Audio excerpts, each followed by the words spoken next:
Welcome, ladies and gentlemen, to Space Canon TV. My name is Super Evil Pop Tars.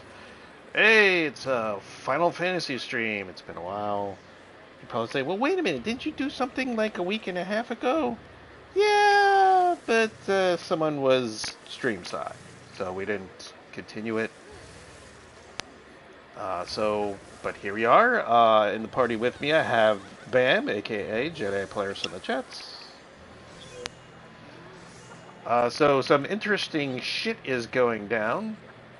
Me and Bam were just talking about it, so we might be talked out. But in case you didn't know, Escapist video department no longer exists. The company that owns the Escapist Gamers decided to fire editor-in-chief Nick. I don't want to fuck up his last name again. Nick Calandra. And Yahtzee Crowshow decided to resign after that, and then the rest of the video department resigned. And when I mean the rest of the video department resigned, that's all of the video department resigned. The Escapist currently has no one in their video department. And they also took the freelancers with them, too. They have a second channel called Second Wind. Check out the channel. They're going to do what Nick Calandra had rebuilt Escapist for, and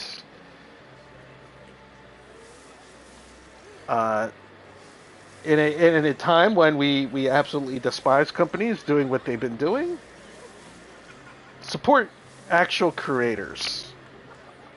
They've been doing a lot of neat stuff. They've had a lot of. I've watched Yahtzee Croshaw and Marty Silva. That's his name. I've watched a bunch of their basically podcasts where they talk about certain subjects within the video game as a whole. They did their own version of Critical Role, which seems to be the hip thing to do now within a lot of companies that basically play D&D and they stream it. So they do that, but yeah, check them out. Second Wind, they're on YouTube. I believe they also have a Twitch. In less than a day, they have about 50,000. Almost, I would say they probably got over 50,000 subscribers at this point. But yeah, that was something that happened. Let's see. Bam! I'm going to give you your little treat. Something that I know you will enjoy, or at least enjoy hearing. Want to guess? I don't know. So, there was this phone mobile game in Japan that got shut down. It lasted maybe, I think, 6 months, 7 months. I forget how long. It was like an apocalyptic type setup thing, run by your most favorite person in the whole world. I knew it was a trick. No, I thought you would enjoy this. The game is gone. It's been shut down. Yaku Taro's apocalyptic mobile game got shut down because it just wasn't doing very good. I don't even know what the mobile game was. I'm looking it up right now, so I can give you, so you can enjoy it. I don't like his work. I don't hate the guy.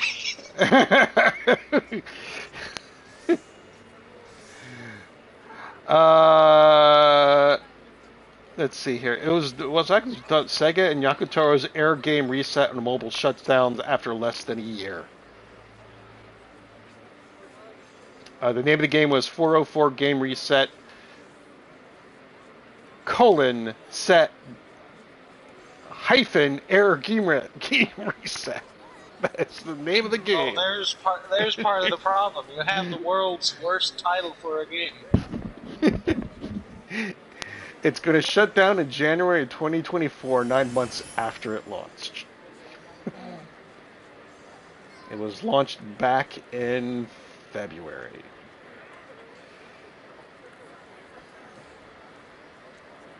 Let's see. It was a mobile game gotcha RPG set in a world where Sega rules over everything. Okay. Just to roll back to its original state, the player is helped by anime girl versions of Sega's games, such as Outrun and Virtual Fighter. Oh my god. The game has since expanded to also include anime girls representing Taito and Bandai Namco titles such as Arkanoid and Dig Dug. Holy hell. This sounds like you're supposed to be a parody of the business. What the hell happened? I don't know. What did they do to frick that up?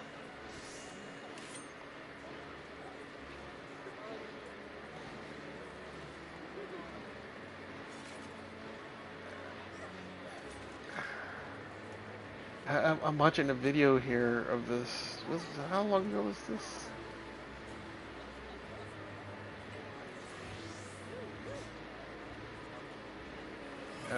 I have no idea even what the game freaking looks like.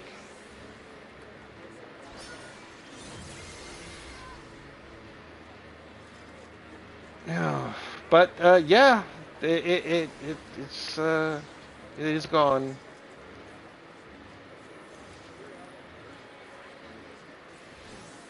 I figured you would get at least some Sadism out of it? Freudenscheude, maybe? I know you didn't used to say I did. I mean, it's a mobile game, gotcha game. I mean, there's probably a shit ass ton of them.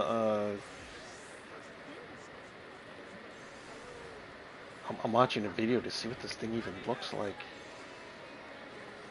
It doesn't look all that interesting.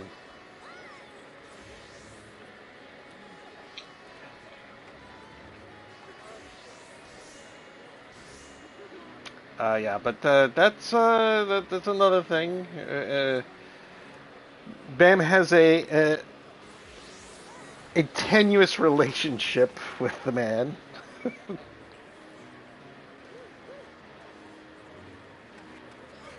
Your series is a bunch of bloat. No one can change my mind. I'm not going to try to change your mind. You explain to me, whatchamacallit, Near Automata.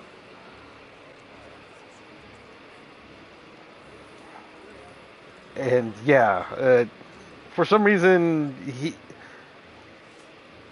he comes off, and it's tough because he's Japanese and there's a whole cultural thing, but just him, like, he's not the only mangaka or video game guy who wears a mask.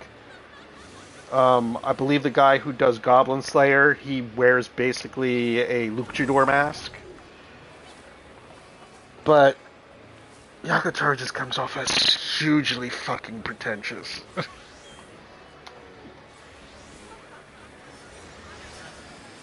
If you were a gay, you would show your very presence. For so bad things would happen. Yeah, that's that. So yeah, go to Second Wind, support them on Patreon. They have different tiers. I think I was told, as it was before we got on here, I'm going to end up canceling my Disney Plus subscription because there's nothing on it I need. Nothing I want to watch. Before I do cancel it, I'm going to watch Star Wars Visions because I like animation, and Bam says they're really good. And I think I'm going to go watch Werewolf by Night. I heard that's good, but only if it's in black and white. Because I heard they were I going don't think they got rid of the black and white one. I heard that they made a colorized version of it, which kind of defeats the purpose of Werewolf by Night. But It doesn't defeat the purpose. It's just a different. But it takes away what they were aiming for it. It takes away from the artistic Yes. vision, but it doesn't take away from like the direction of like the thing. Oh, they basically what Disney did is this is before your time, Bam. So this is Pop-Tart explains the past to all you millennials and Gen Zers and whatever, or Gen Alphas. I am the youthful age of 12 years old. Yep. He is the Utes. So back in the late 90s, maybe the mid 90s, Ted Turner bought a bunch of movie rights. It was not like separately, but he bought someone's catalog off basically. You've already told me this. Oh, I did? About they colorized it? Yes, Yes. and Outrider were like, Yeah. yes, I hate that But guy. it wasn't on stream. Yeah, he basically colorized a bunch of like classic black and white movies, and they were horrendous. The companies hated him for it too. Well, it was not just the companies, but it was like directors, like Spielberg and all them, not De Niro, all the big directors back in the 90s were like, what the fuck you doing?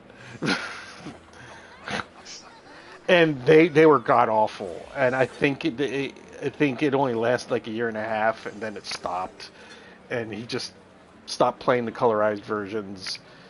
Ted Turner was a crazy man with too much fucking money. But no, that's a little bit of a way back thing there for you. That both me and Outrider, explained to the Utes. But this time it's on stream. But yeah, I think it just takes away from it. But that's what I'm going to do. I'm going to do that and give them $10 a month. It's better than this. Something I don't even use. So other things. Bungie's a mess. Yes, you're probably saying, wait, don't you do this and meet the Disappointing Tuesday? No one's playing it. No one's really playing the game. I need to finish the seasonal story out. But it became almost impossible to get a raid group. And they're looking for group features, not the fucking game. It will be next season. Oh, next which season. Apparently, next season has been announced. Yes, Season of the Wish is Season of the Wish. Where the 15 Wish actually exists. I remember the community, there was a specific part of the community that was combing through like every area that they could think of to find this mythical 15th wish. There were some serious theories on what it could be. There were not so serious theories. What could it be? But yeah, the 15th wish is real, and I think that's going to be probably the crux of the seasonal story. And that next season is going to last a very long time, considering that Final Shape has been pushed back. Yes, we can't. Well, technically, we don't know. They haven't said anything yet. I heard it was pushed back. Yes, that is what journalists have said, but Bungie themselves have not said anything, which is weird. Don't know if they're saving face or lying or doing something. Nobody knows. No one knows anything. We just know what happened. 100 people in Bungie, and people have been with Bungie for over 20 years during the Halo days, lost their job. We learned that if Sony had not bought up Bungie after they went independent, it's possible that Bungie would not exist.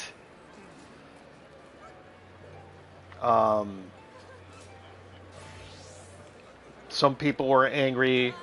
I'm going to point a finger to myself until Outrider explained it. You know, they had put $1 billion aside for employee retention, and I thought, well, they put $1 billion. Why did they still lay off 100 people? That had already been used after they had put it in there. That was to keep everyone after Sony had bought them up. But supposedly they didn't make projections when it came to sales. And that, even though there's a number that's been floated around that there was 45% down from the projections, no one even knows what those projections are. So we're all in the dark on what exactly the suits at Bungie were expecting. We do know that the layoffs weren't dictated by Sony. Sony basically said, handle it how you will, and basically kept their hands away from their decisions. And people were shaking their heads on some of the people who lost their job at Bungie, specifically the composer. Well, not just him, a couple of the composers, but the one from back in the Halo days. I forgot the gentleman's name. I don't know if you know it off the top of your head, Bam. Michael Salvatore? Yep, Michael Salvatore. When people found out that he was gone, that basically shined a big old fucking light on what was going on with Bungie.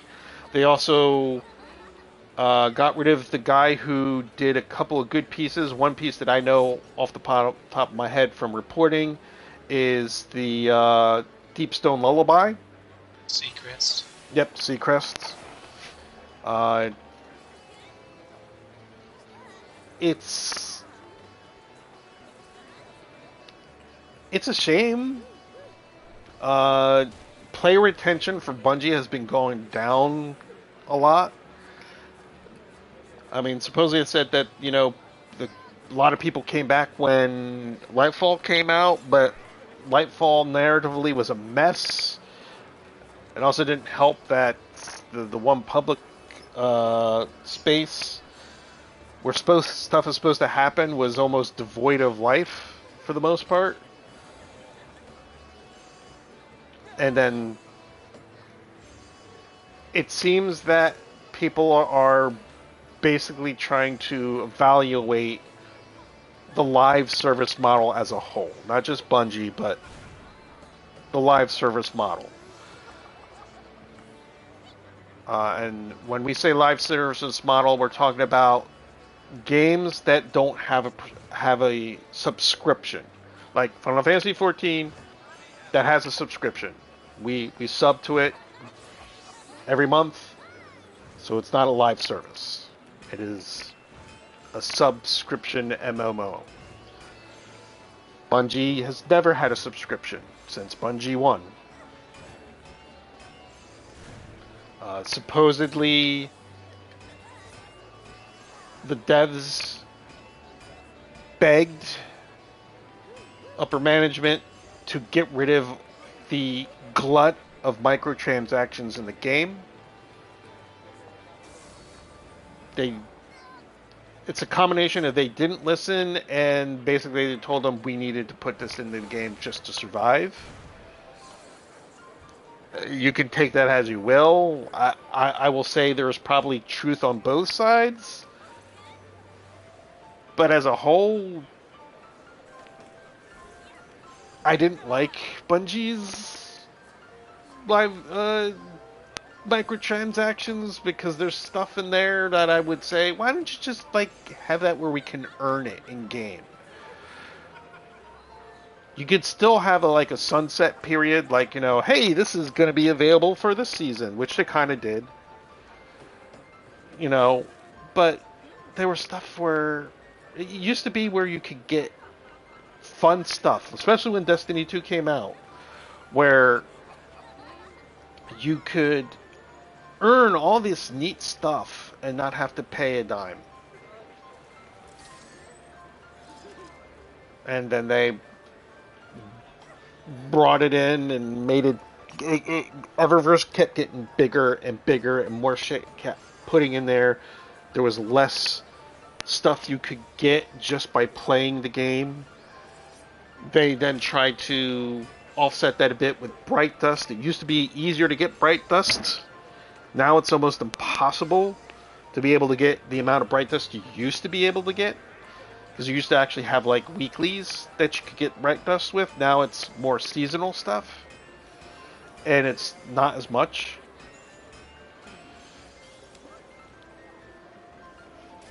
Yeah, Bungie, I don't know what's going on with them, but Destiny 2 is not in a good spot. So that also happened.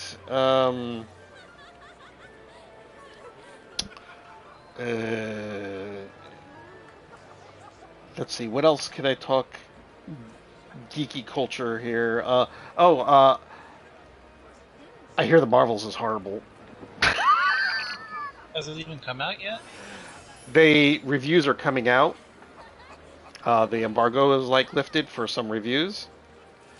And I've watched 2 reviews of it. I watched Jeremy Johns and Dan Murrell. Dan Murrell's a movie guy. He likes movies. Dan Murrell is not on one side or the other, culturally or politically, if you want to say. When it comes to movies, it's the movies. He wants to watch a good movie. Even if he doesn't like the movie, he still shines positives on the movie. He has basically said that the Marvels, this is the bottom. And that there are some serious problems at Marvel. He also used the word anti-creativity to explain this movie. Yeah. Sounds about right. I mean, I'll be honest, I have no clue who the villain was, but the moment I saw the hammer, I'm like, wait, are we really trying to rehash Ronin? Yeah, Jeremy Johns called her a dollar store Ronin, but and that's skipping the fact that Ronin already is not is not a very well is not a good villain. villain. Oh, what was it? Dan Murrell said that that this villain in Ms. Marvel makes Ronin and Malachi from Thor 2 look like Thanos and the Joker. And that's the threat to Captain Marvel? No, he's saying that the villain in Captain Marvel is so bad that then it the makes the other ones look look like exceedingly Thanos and the Joker. yeah. Yeah, so what I'm saying is, and that's the villain they chose to fight Captain Marvel? It's an And, action. It is a gender swapped character from the comics. They wait, who's the character? oh fuck, what was its name? Her name? Oh, Please tell me it's not Vox. no, no, I would be exceedingly upset if it was Vox. I don't remember. It's Ben Durr or something like that. Oh my god, someone's doing.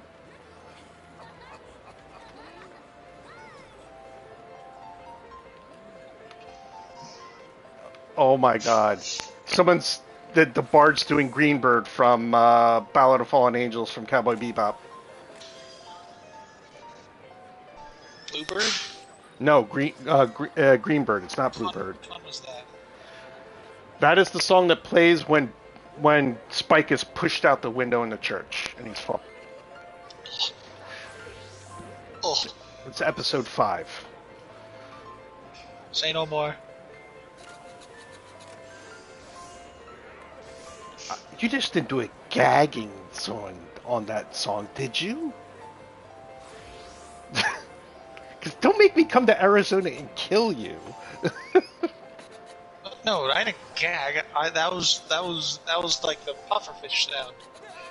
Okay. Oh, oh.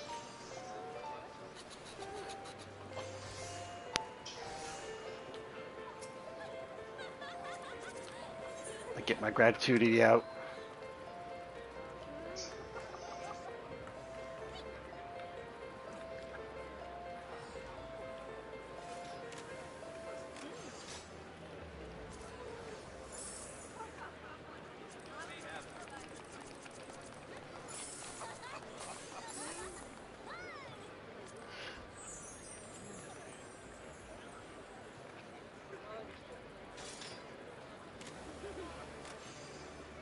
Where was I? Oh yeah, Miss Marvel. I'm trying to figure out what the name of the villain for Miss Marvel was again.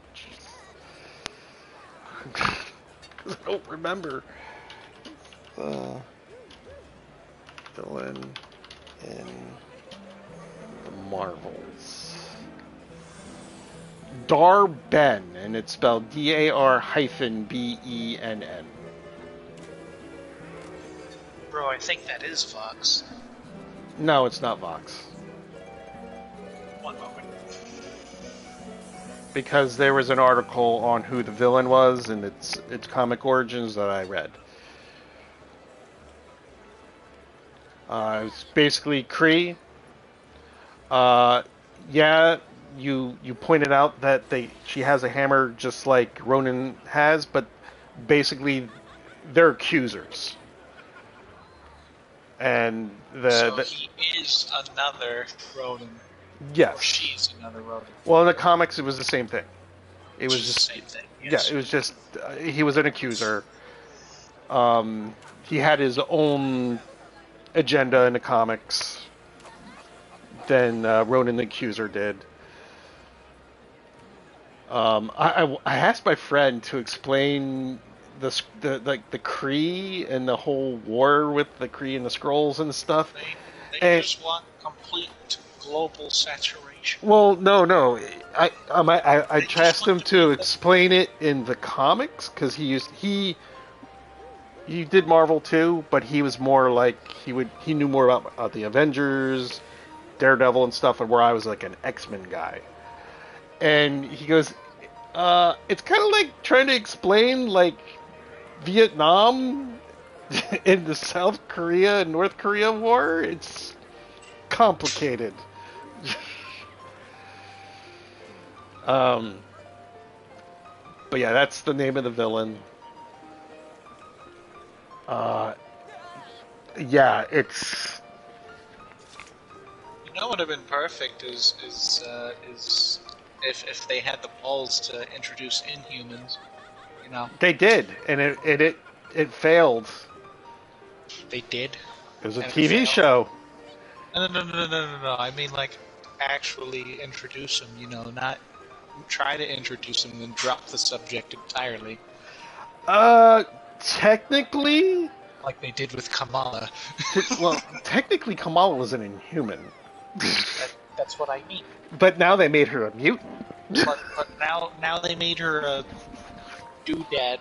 No. Well, I mean, the Marvel Cinematic Universe, yes. In the comics, they killed her, and she got her genetics manipulated by the X-Men. You're telling me in the comics they changed her to a mutant?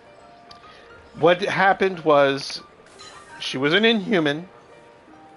She got like affected by. There was this thing that happened in the comics where the Inhumans threw this mist, which basically, the Terrigen Mist, and basically a lot of people who possibly had an Inhuman gene in them, they got powers, and basically they're Inhumans. Yeah, but except that kills mutants. Yes. That's explicitly stated. It's highly toxic to mutants. Yes, but here's the thing that happened. In Spider-Man 26, or was it Amazing Spider-Man? It's one of the Spider-Man books. Kamala Khan gets killed. She dies. The X-Men somehow get her body and then manipulate her genes, and now she's a mutant. By the way, the X-Men are almost kind of like villains in the Marvel the Marvel comics now. I've read about them, they have become the thing that they fought against. They were like that saying, the longer you try to be the hero, the what was it? Harvey Dent said it. You either die a hero or you live long enough. Yeah. You die a hero, or you live long enough to become the villain. Yeah, they're villains practically. They do genetic manipulation to make people into mutants. They also can't die. I know my one friend said, I can't read the X-Men anymore because there's no stakes. Because they're not going to die. Granted, it's like, yeah, I know in comics, eventually people come back to life because that's just the comics. But when they're like supposedly facing this world-ending event or something where it's like a big, huge bad and they have to defeat him and like there's going to be consequences, there's no consequences for them. I think there's a story where they basically suicided themselves to stop something because they knew they would come back to life.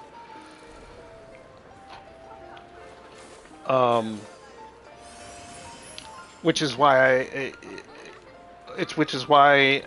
I'm not looking forward to the X-Men coming out again. I'm not.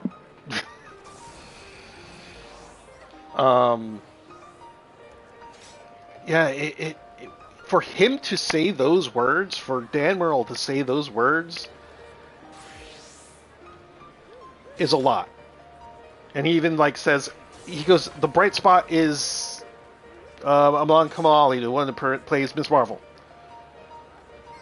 She's like the only bright spot.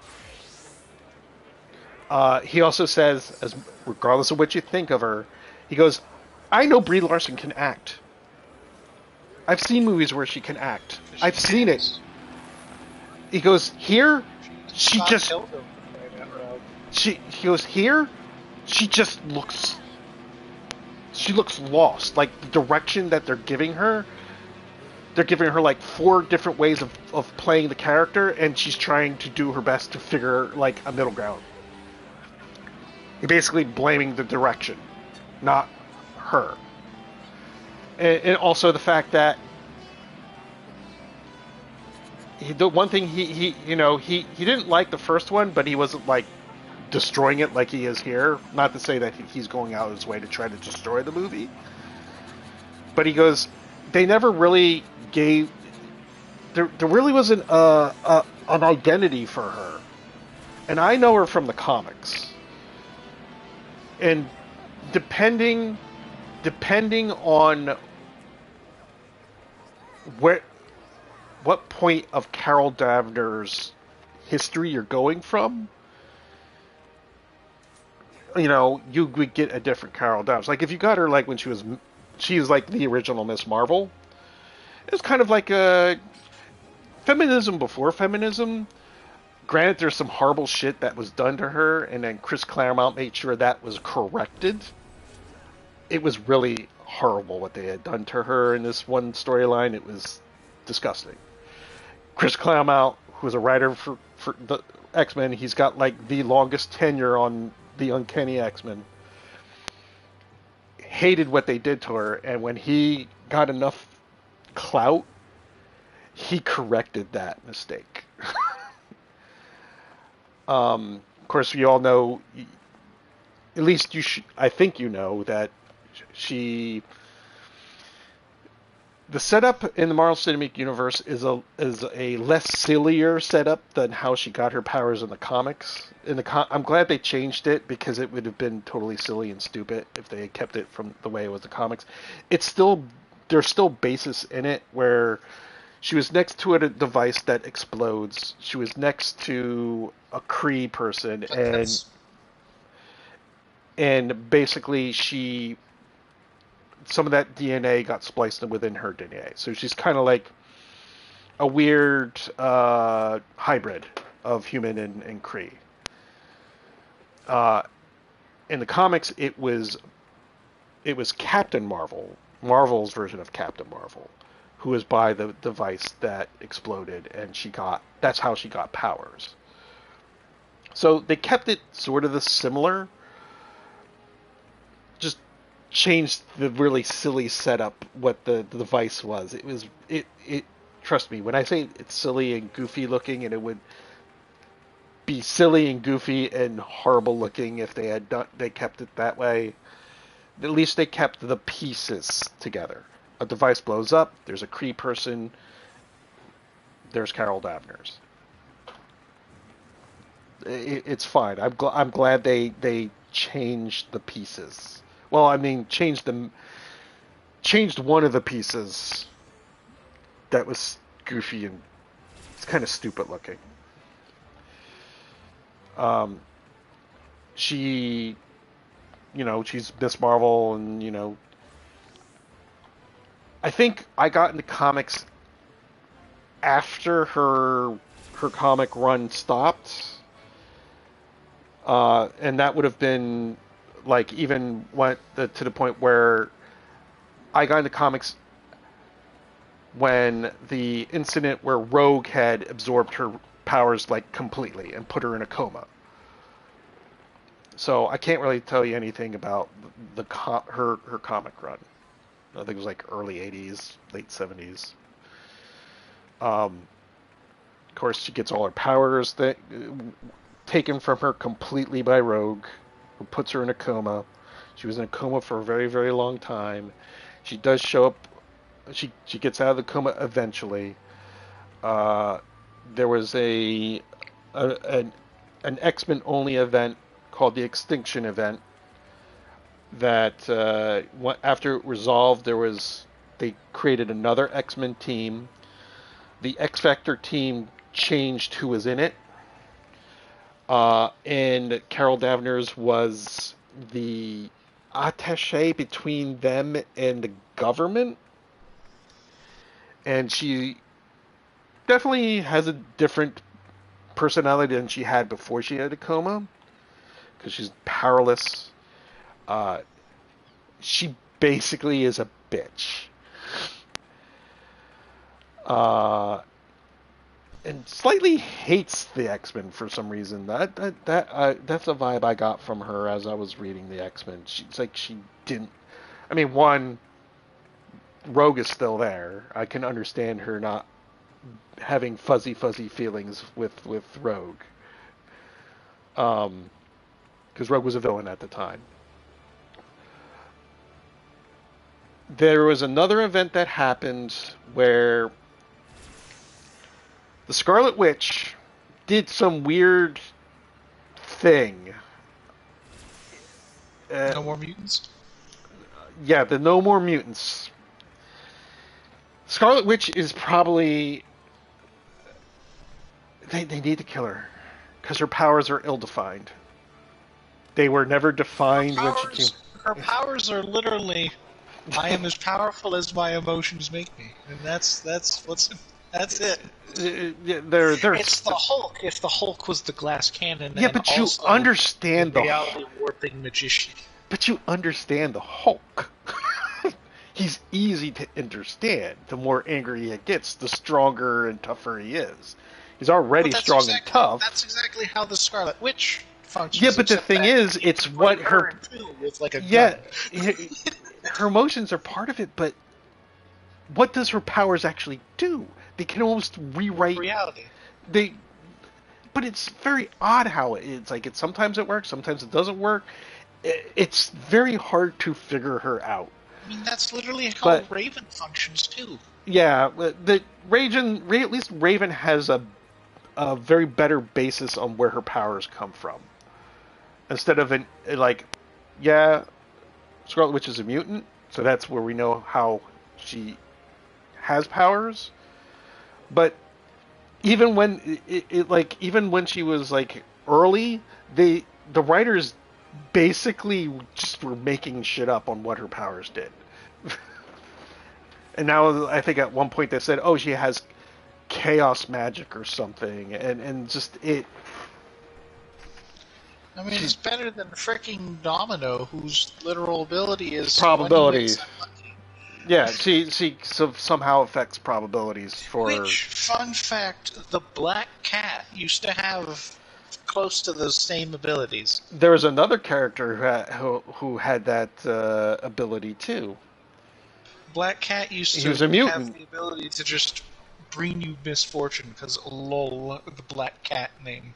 Yeah, there was another That's one. That's not used anymore, but that was a thing. There was a character. She also used to have the super serum too. There was a character by the name of Longshot who came from the Mojoverse, who had that power to. He was basically lucky, so basically he affected the probability in his favor. But no mutants. Then you have Caden from One Punch Man.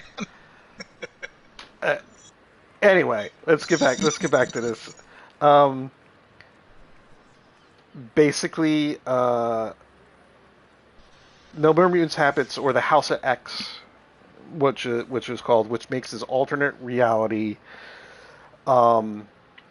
where mutants basically they don't run the world, but they kind of sort of do. But then again, anyone with superpowers kind of does. Like Peter Parker, he doesn't hide behind a mask. Everyone knows Peter Parker is Spider-Man. He's like a celebrity almost. In it, Wolverine is the only one who he's in this universe. He wakes up and he realizes this is not Kansas. He's not in Kansas anymore. And then, there was supposedly this group that also was aware of it. And the one twist that I had to look into was the Cloak from Cloak and Dagger had basically what would be the people who knew that the reality wasn't correct. They were kind of getting hunted down by some group in it. I didn't get the whole thing because I think it was like House of X, and then there was another one that explained the story more and then concluded it, and then everyone got back.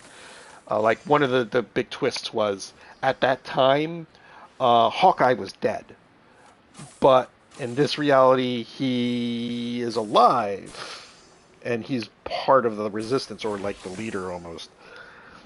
But in this reality, Captain Marvel is Carol Danvers, but except in the other reality, she wasn't. And I don't even know if they had a Captain Marvel at that time. Granted, I was out of comics at this point, and I heard about it, and I tried to pick up as many issues as I could because it sounded like a neat story. When that reality ends somehow, and the reality goes back to what it was, some things got ported over. And one of the things they kept Carol Danvers as Captain Marvel, which is why you have the movie. And Carol Danvers as Captain Marvel, she's dubious on her morality. The second Civil War started because of her. Yeah, because she was trying to kill Miles. Well, you gotta wait. It. Listen, you gotta wheel it back to what Civil War II was about. Civil War II was about this mutant comes from some different dimension or something. He's a precog.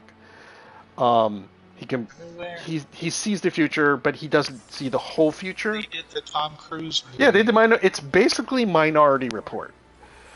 And Carol Danvers decides, who cares about due process? Just like Minority Report, it's basically there's no due process. These three precogs has basically said you're going to murder someone.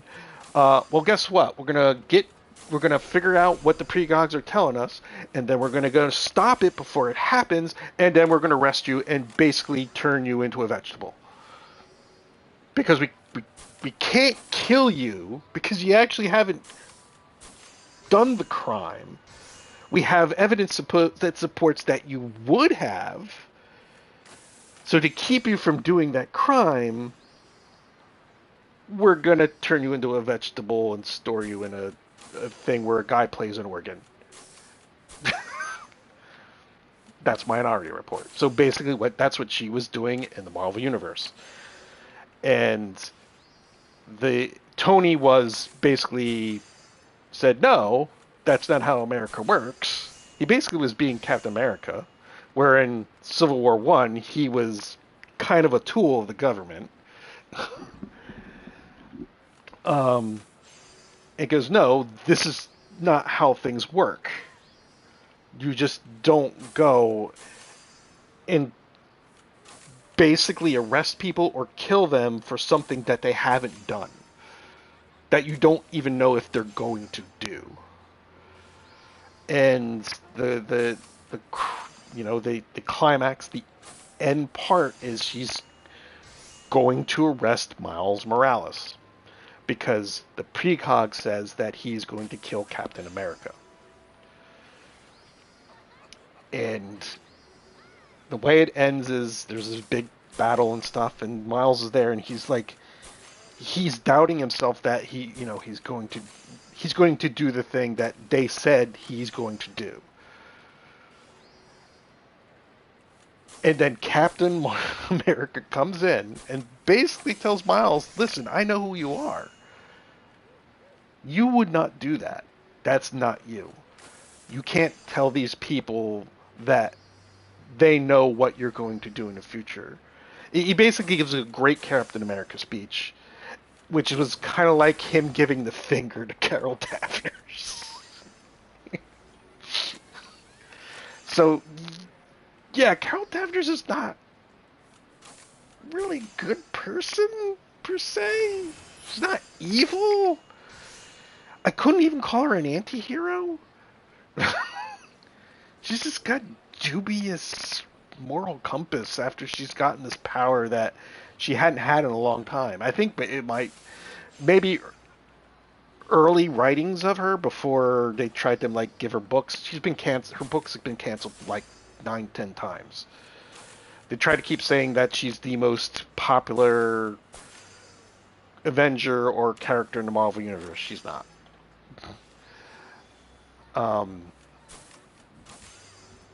But yeah, she's kind of a bitch.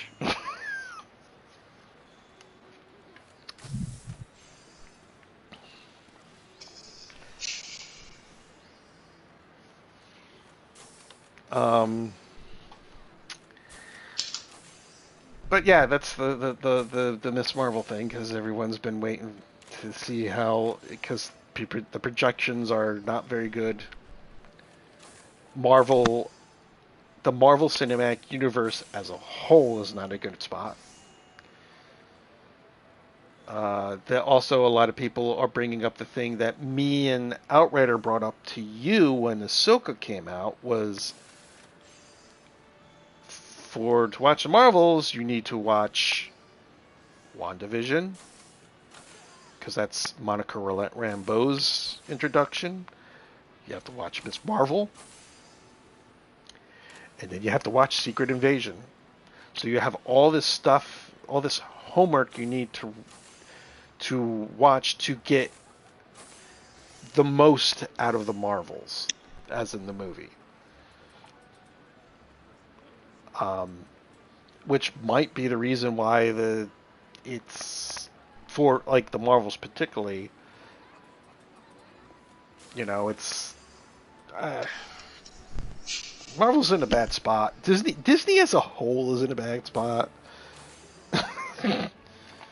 Supposedly, Wish is also not looking to. The projections for Wish are not looking very good either. A lot of people are saying the animation looks rushed or not complete.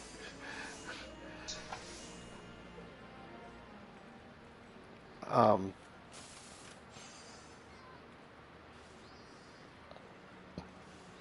Disney went through something like this before they owned just about everything. When Michael Eisner was the CEO, where um, this is like the Disney was in the dumps. Like their animation department was churning out crap.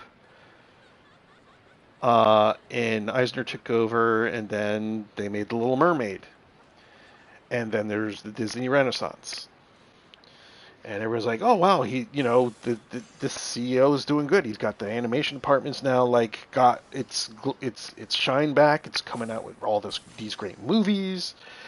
And then it got to a point where they got complicit. They were making all these shitty sequels that went straight to video. They weren't making anything new. They weren't being creative. And then Bob Iger takes over. Um, and then buys up Pixar. And then he buys up Star Wars. And then he buys up Marvel Studios.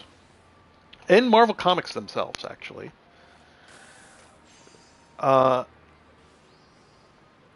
And buys up Fox. So basically, they own all the shit. And now they're like, then they make Disney Plus, which a lot of people did not understand why they did that, but they did. And now they're like they're bleeding money. Marvel after Endgame for the Marvel Cinematic Universe. I think one thing that Dan Murrell was saying was like, they made all these promises. And with up to Endgame, they kept those promises, and they still were missing these other things, and they're not keeping them, or they're failing at them badly, or they're screwing up somehow. And he's basically thinking he's saying the Marvels is not the reason why the Marvels is not good is not because of the director. He goes, this is a studio problem. Where Marvel Cinematic Universe specifically, it's a studio problem. He has no idea what Kevin Feige is thinking, but he's somehow screwing things up now, where before he looked like a genius.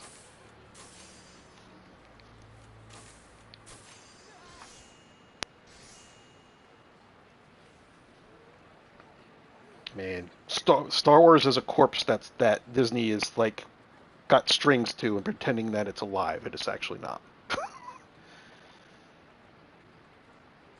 Oh yeah, he did the numbers since for Ahsoka. He ran like the numbers to see where it stood with just the Star Wars stuff that Disney has put out, specifically Disney Plus stuff. It is the second least watched program. It and some of the numbers that are run, it got less numbers than Andor.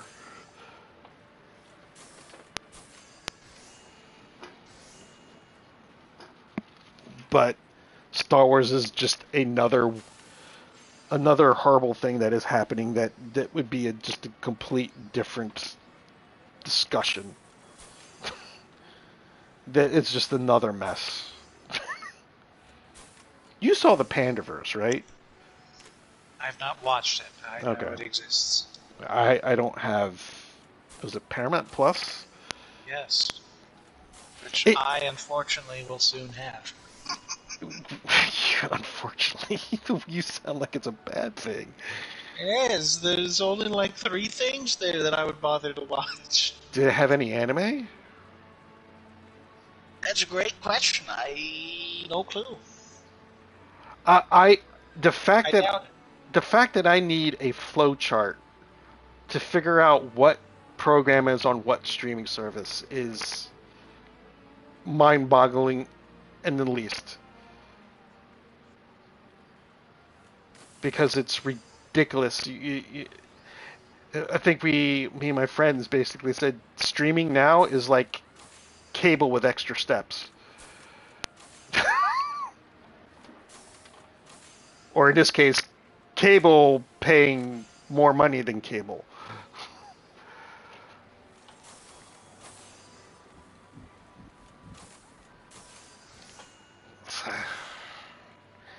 It's like I knew there was like before I got Funimation, which as a streaming service still exists, but they're not putting anything new on except just One Piece, like the grandfathered the legacy shows. You know, when I got like Funimation, I was like, oh, cool. They got a huge library. They got One Piece on it, which I like, and there's other stuff. And Crunchyroll's there. I picked it up also. I was like, okay, I got my 2 big main stuff. I know there's some, anime on Netflix, but these 2 got a lot of shit. Then Sony bought up Crunchyroll. I was like, oh no, they bought up Funimation first. Then they bought up Crunchyroll, and then they basically people were thinking, well, they got 2 streaming services. One of them has got to go, and people thought Crunchyroll would go first. It's well known that people absolutely hate Crunchyroll's menu system and shit. It's horrendous. No, it's Funimation that gets folded into Crunchyroll, and people basically said, "What?"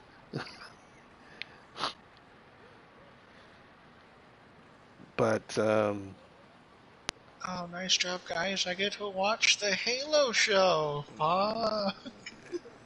all you have to do is watch Angry Joe's review on the show, and no one likes it. They go, mistake number 1: Master Chief takes off his helmet, and you show his face.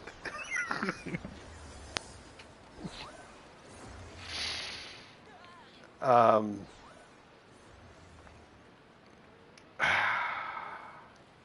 They got Teenage Robot Max Ruby and Teenage what? Avatar. Teenage Robot? You never heard of Teenage Robot? Is that one with a girl? Yes. That's anime? No, it has nothing to do with. Oh, and they have old school Teenage Mutant Ninja Turtles. Wow, it sucks to be you, bud. It sucks to be you. Wait, they have Ruby? They have Max and Ruby, not Ruby. Okay, I was like, Ruby, that's Warner Brothers now. Yeah, that's on HBO Max, That's HBO Max. which I still could watch because I actually do have that.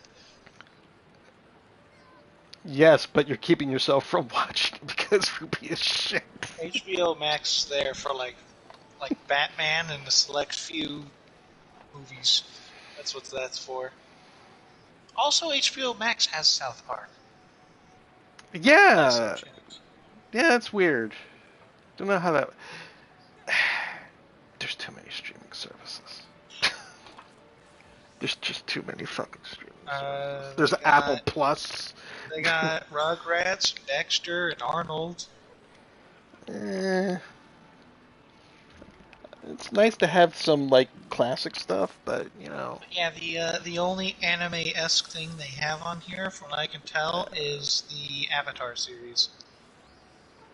which is weird because the live action Avatar series is going to be on Netflix.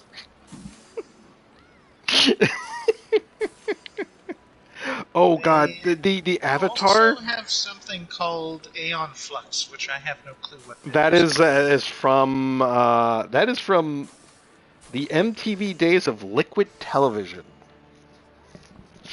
which was this show that um, had a bunch of different animation stuff that was on it. That's where Beavis and Butthead first appeared Which on they also have. which was on Liquid Television. Aeon Flux was a completely voiceless anime. There was no voice lines in it. You would just watch this thing, play out. It was all visual action. Then they made a TV series out of it where they talked in it. Died very fast because they didn't understand why people liked Aeon Flux, why it was popular on Liquid Television, which is what a lot of companies are doing now with a lot of stuff where they think they know why it's popular. They make a thing based off of the thing, but it's not the same as the thing.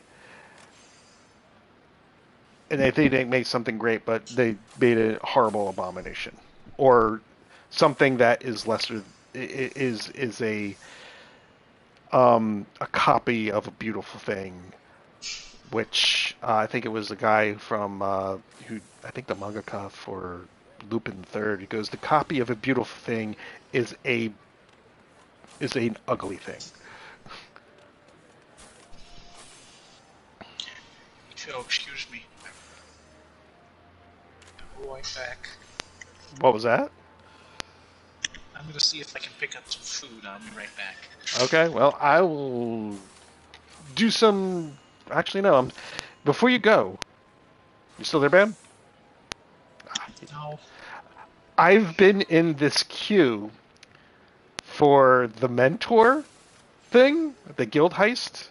I have two things I need to do. I need to do that extreme with the Emperor from Garlemald. Oh, cool. I just unlocked that. Oh, cool. We can do that. And then the very last guild heist thing. So I unlocked everything from the guild heist, but you actually have to complete the stuff. So these are the two things. It's called Solomon Trinity. It's the last thing in the guild heist list. And then, of course, what was it again? Go to my mentor. Thing. The Memoria Miseria Extreme. Yeah, that's Barrett's. Yeah, I've been in this queue for this for 86 minutes. My movie book. Oh, yeah. I thought, hey, when I unlocked this, I think I unlocked it like late last night, probably around like 3:30, and I figured there's no way people be on to play. People go on the bed and stuff like that. So I figured, 9 o'clock, 9:30, people should still be on.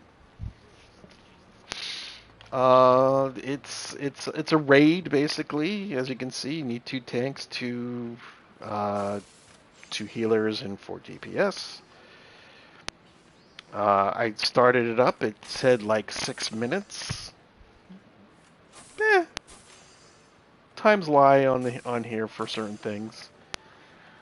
No, I'm almost been in this queue for an hour and a half. This is to do the mentor, and when Bam gets back with his food and he starts feeding his pie hole, explain the whole mentor tour thing. We were talking about it last night.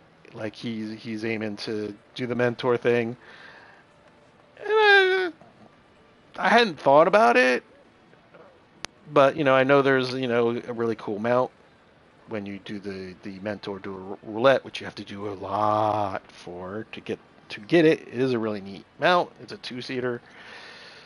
Um, and he was explaining, oh, you need he still needs like 500 accommodations. That's one of the things you need to do is you need to get the 1500 accommodations. And it used to be 300, and then they raised it, but you need 1500 accommodations. You need to get at least one magic or war class up to level 90. Actually, before I sound intelligible, let's see here. Mentor requirements, Final Fantasy 14.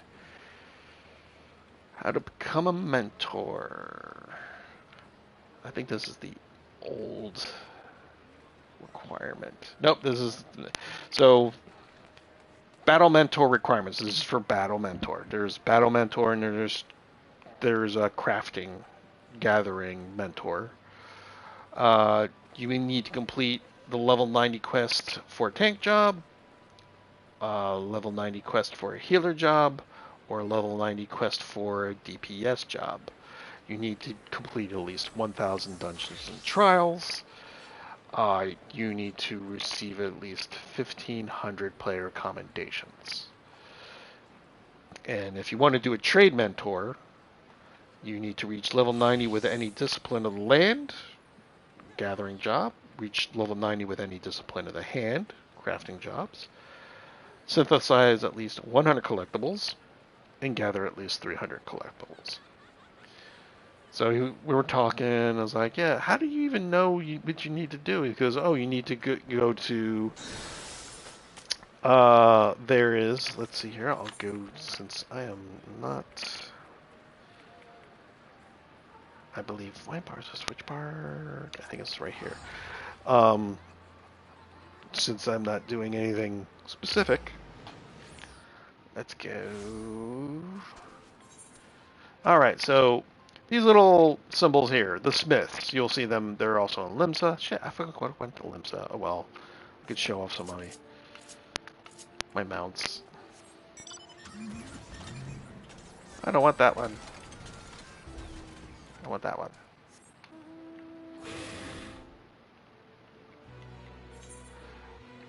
So, let's go to the little sprout icon, which is for the Smiths.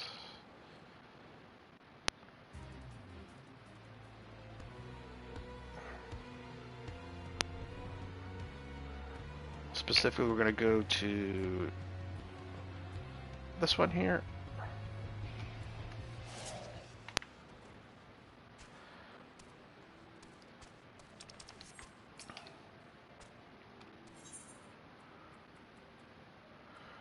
Now, see, it's got me here where it wants me, I can resign from being a mentor, but basically, you go to apply to be a mentor, and there you go. You have to do all of this for either the battle mentor or the trade mentor. So it's 1,000 dungeons or raids, 1,500 player commendations, the 90 tank roll quest, the 90 healer roll quest, the 90 DPS or DPS ranged roll quest, And then with the trade, it's 300 collectible, catch or gather, 300 collectibles, synthesize, 100 collectibles, reach level 90 any discipline of the land, or end in level 90 any discipline of the hand class. There was a button here for me to where I could have either chose 3 things because I had done, as you can see, I have done all of it. I could have either picked a battle mentor symbol, which is the little sword with the crown. I could have picked a trade mentor, which is the little hammer with the crown. Or, since I had done both, a big gold crown that's just a gold crown. And I can point it out too. We'll go back to Limsa. Since I'm still in the queue for this thing. See this person right here, Lyco Tunum? Did everything I did.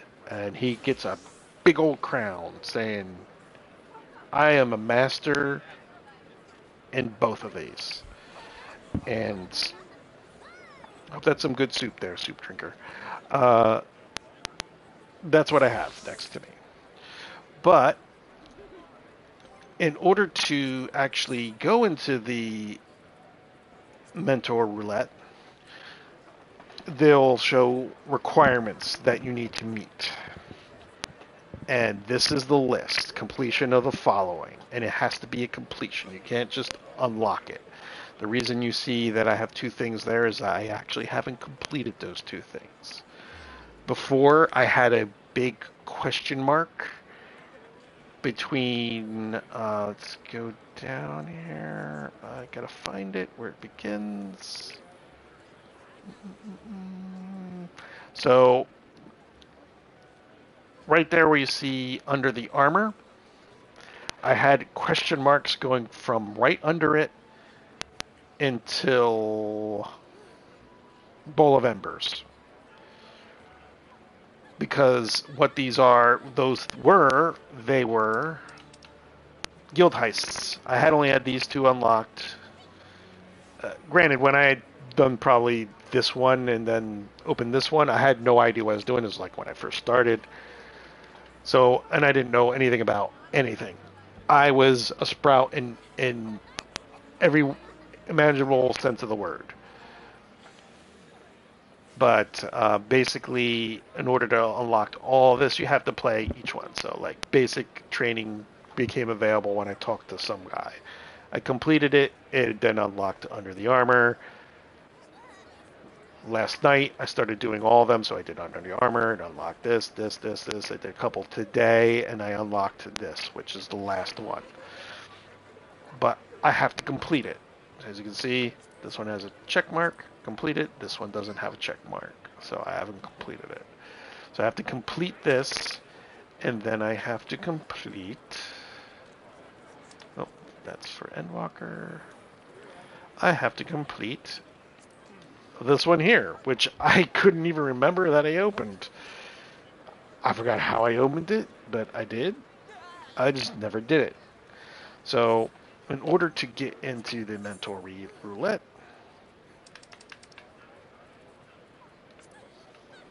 I need to finish those 2 things there. So at least it tells me what I have to complete.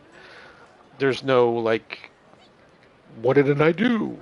As you can see, when I went to the smith, it showed the requirements on that end. And now, in order to just get the mentor crown, like Tycho Tonum there has, but in order to unlock the mentor roulette itself, you need to do all of this. All of that. That is a lot of content to do. Granted, the majority in the beginning, these are mostly stuff that you'll be doing through the main story quest, like, you know, Tasha's the very first dungeon you do. There is hard versions, which are, some of them are in the main story quests. some of them aren't. That goes for like with the trials, like there's Bola Embers, but you also see Bola Embers Hard. Some of them you need to do. You'll be doing through the main story quest. Some of them you won't. Actually, I think all of them you do through the main story quest. I know the hard versions of the dungeons, not all of them are in the main story quest. Like Pharaoh Sirius, I know that's an optional dungeon. You pick it up. It's meant to help boost your XP and get you some gear that'll pump you up at that particular level. Same thing with Hellbreaker Island, the Great Google Library, some all hard. So they're just basically different. They're dungeons, but they're not the same as the normal version. There's a change to them. There's different bosses, some different mechanics. They're also a higher level than when you had first done like the normal version of it. But you need to do, all those. Like I pointed out with the guild heist, you need to do all the guild heists. Let's see how use Vasperati. Yep, Smileton. Smileton is an optional dungeon. Then there's the guild heist, starting with basic training, enemy parties, going all the way down to Solomon Trinity. Then you have the trials there. A Relic Reborn, that is the Relic quest. So you have to finish the Chimera and a Hydra, which I think were like Chimera. I remember doing that for my monk. The Hydra was, I think, for magic. It was one of the magic relics. The Battle of Brick Bridge, the Dragon's Neck, the Battle of Big Keep, those are Hildebrandt. So you need to do the Hildebrandt quest to unlock those. Earth's Fought is an optional trial. Then you've got the Minstrel Ballad stuff. Then you have your streams. Then there's the Containment Bay, the Warring Triad raid series from Heaven's Ward. And then you do the extreme versions of them, so you need to go open up them and complete them. As you can see, there's the stuff from Stormblood there, starting with the Pool of Tribute. You need to do the Minstrel Vows of Shiryu's Domain and Tsukiyomi's Pain. They're not, Shiryu's Domain, not too bad. You can unsync that and do that pretty easy, but Tsukiyomi's Pain, even unsynced, is not fun. The Great Hunt was a collab with Monster Hunter World, but you need to do it. As you can see, there's the Four Lords with Jade Stoa, Hell's Cure, Wreath of Snakes.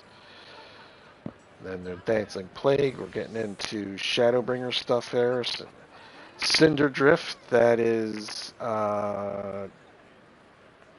again, I believe that's the weapon series, because then you can see the Cloud deck that's in there, Castrum Marinium. Then you have to do the extreme versions of them. There's the rest of those. Then there's the Alexander series. You need to do that. You need to do all Alliance raids. There's the Deltascape. There's the Nier Automata collab Alliance raid. There's Eden's Gate. There's the 12 Alliance Gate, and then there's the Circles, the Pandemonium.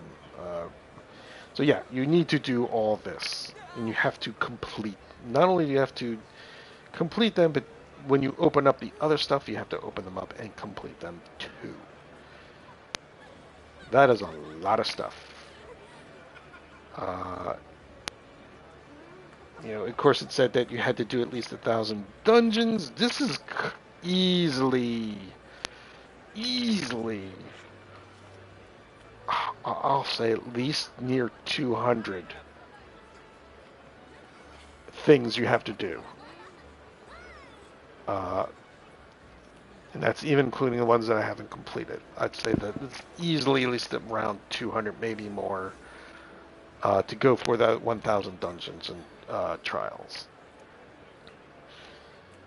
But you probably get that 1,000 done pretty easy. If you even take into account that you say you get the free trial, which means you have a Realm Reborn, Heaven's Ward, Imp Stormblood. That's a lot of stuff. That brings you down to... Let's see, this is Tasha, there's Warders, the Vault, that's Heaven's Ward, Belsar's Ward, that's also Heaven's Ward. Alright, the Siren Song C, that begins Stormblood. All the way to Kagani Castle. And then the French Continuum, that's, I believe that's Heaven's Ward. St. Monica's Arboretum. Oh, actually, it's the Gimli Dark, which is the very last dungeon for Stormblood. So, basically all the way down to Gimli Dark. And if you move up, that's a good amount of stuff. That's just dungeons and a few trials, but then you will need to add in... If you go down here, there's more stuff in here, like the Guild House stuff will be in there, because it only goes up to level 40, so that's base AR, Realm Reborn. There's some trials in here that are below it. There's also the Crystal Tower Raid Alliance that's in the Realm Reborn, which you actually need to do in order to progress on the main story quests. With the patch note stuff, you see there's more trials. Then there's more trials with the Containment Bay stuff. So yeah, Stormblood, I think there's easily at least 100 things to do. And if you're, say on the free trial, you get one of your guys up to level 70, which is the cap for Stormblood. And say you do another character, you're going to need to level him up. You're going to need to get him better gear, and that means you're going back into the dungeons and you're grinding. So, yeah, you should easily be able to get 1,000 stuff done. Easy for the battle mentor requirements. Receiving 1,500 player accommodations, that's going to take a while. Also depends on what job you're doing. If you're doing a tank or a healer job, you'll have an easier time getting accommodations. If you're doing DPS, less likely. I do notice that, with trials where it's 8-man stuff, you have a good chance at possibly getting accommodations at the DPS, but that's not to say DPSs don't get them. And remember, I'm a monk main, so I know the sadness of not getting commendations a lot when going through dungeons. You usually go to either the healer or the tank, but occasionally you'll get them. Yeah, that might be a longer grind, depending on what job you're doing. And again, the job quests, the level 90 job quests, so like I said, if you did the free trial, you won't be able to be a mentor. But then again, there's a lot of things that you won't be able to do on the free trial that you'd be restricted from, so one of them would be a mentor, because you can't be a mentor unless you have the latest, at least now, the latest expansion, which would be Endwalkers, because that has the level 90 quest for tank job uh, and healer job and the DPS job. And then if you're doing the trade, it's the same thing. Discipline of land, discipline of the hand. As for synthesizing collectibles for the crafter job or gathering at least 300 collectibles, even if you have the free trial, you should easily be able to do that. You just won't make the requirements for the level 90 requirements for each one. So you would have to, if you've tapped out at 70 on the free trial and you really like the game, get the game, pay a sub, then you can get the rest of that stuff done. All the restrictions will be gone, and you can, if you want to be crazy and be a mentor, there you go. One of the things that you will definitely want to do when you are a mentor is you want to join the Novus network. The Novus network does have a limit. It has a limit of 100 mentors in the thing. As you can see, I can't join it because it's got the maximum number of users right now, which is weird because before I had logged off, I was on here, and I switched to another character, and I came back and it logged me off.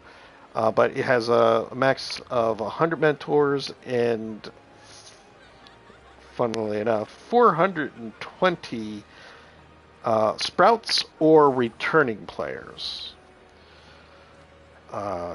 But in order to go there, you have to go join the Novus network. And I can't because it's at the max.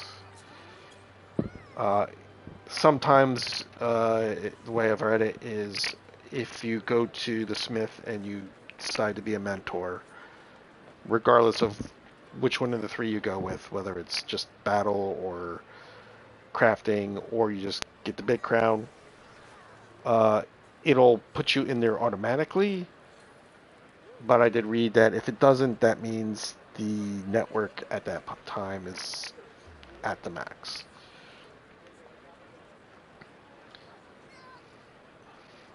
My God, I'm 110 minutes, and now I'm the only one in this fucking thing. Can I unsync this?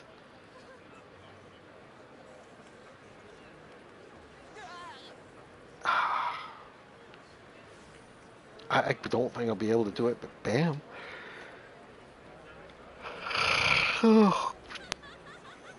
Because I think he needs to unlock it in order for him to even be able to get in there.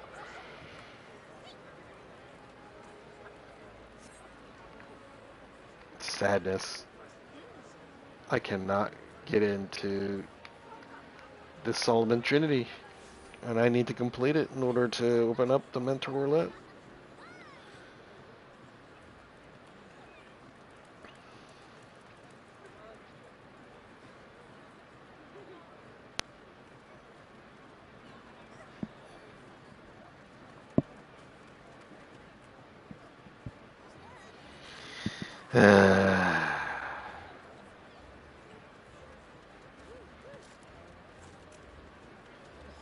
Look at the chops on you. Ah.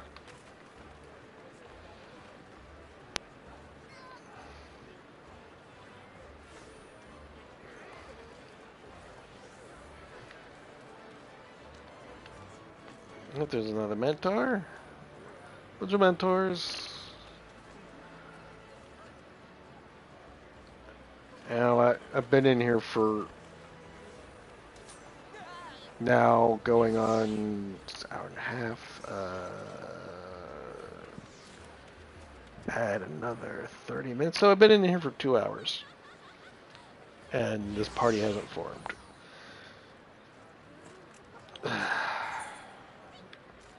Withdrawal. There you go. You see I have the crown.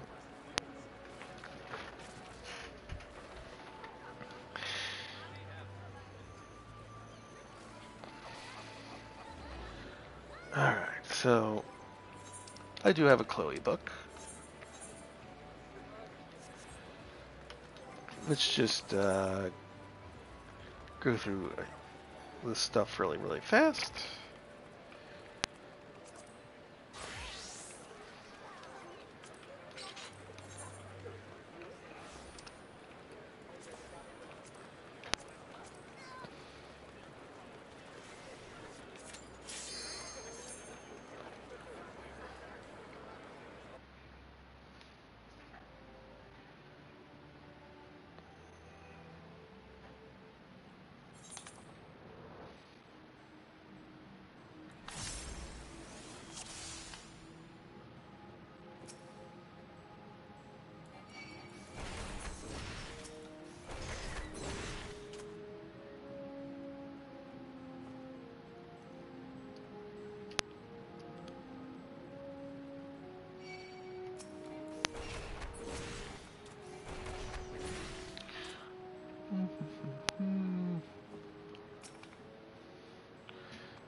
Blue.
And we polish the blue coral button,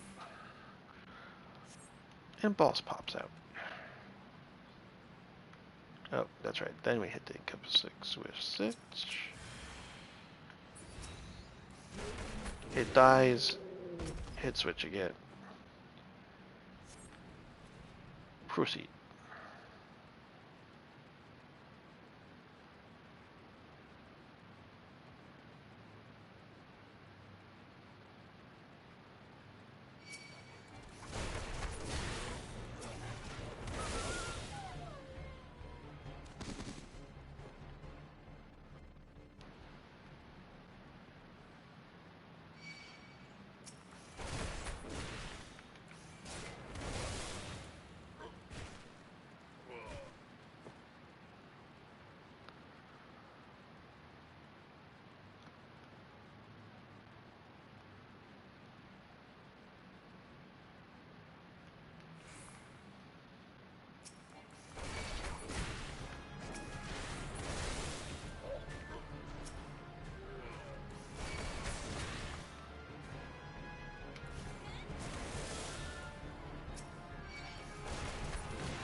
Usually, when you fight him, eventually he'll call his little scurvy dogs.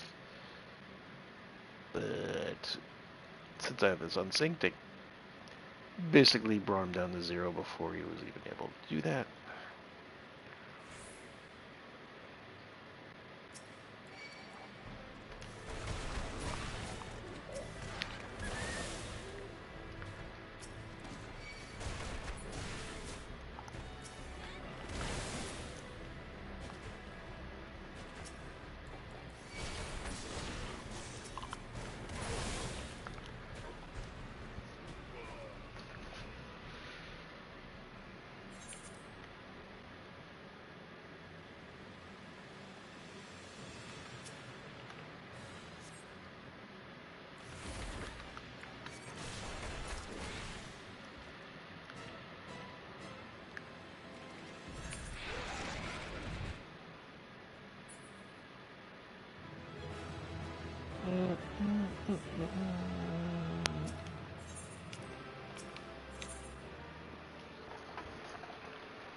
Level 60. Can I do an unsynced?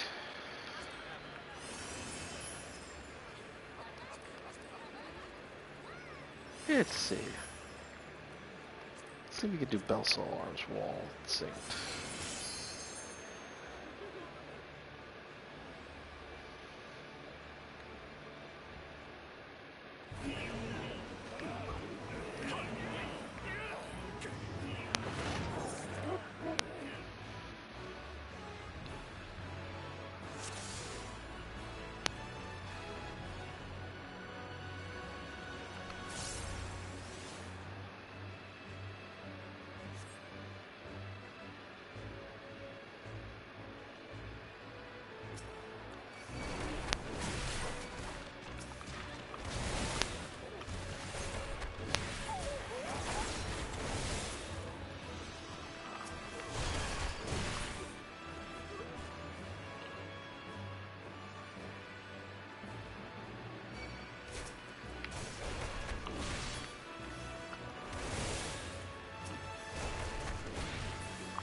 Oh shit, I forgot the key.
avoid any extremes today, Squiddy. Nope. I'm doing a dungeon unsynced right now for Chloe's. I see. Doing Belisar's Wall. Yeah, I was at like 130 minutes waiting for that thing to pop. I'm like, I need to do something. That sounds like a problem, Squiddy. It is a problem because I need that. But I know one thing, once I'm done with this, we can try to do the thing that we both need to do. Yeah, but the thing we both need to do... You cut off, Bomb. The thing you were queuing for was what we both need, wasn't it? Wait, did you open that with the guild house? No, I thought you were loading to Varys. No, I was loading into the very last guild house that you need to do.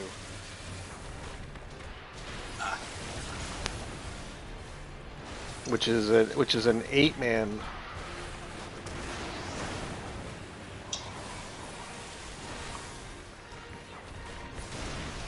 Yeah, take that sensory jammer and shove up your ass. But we can do a party finder for Varys. I didn't read anything where you can't unsync it, so we can make it like a little easier.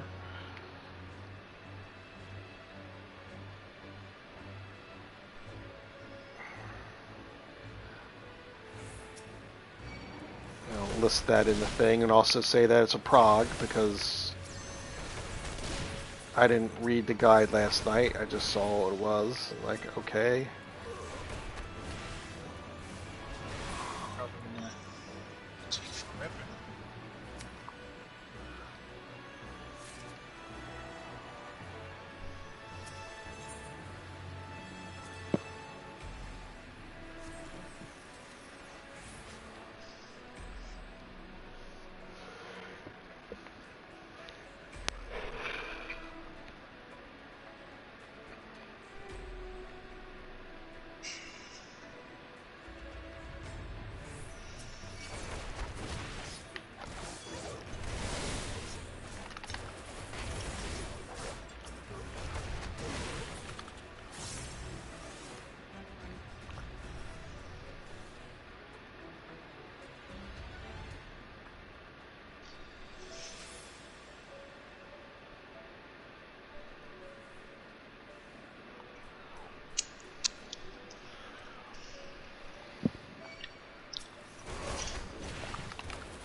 Yeah, I managed to unlock it because it was locked with Boja.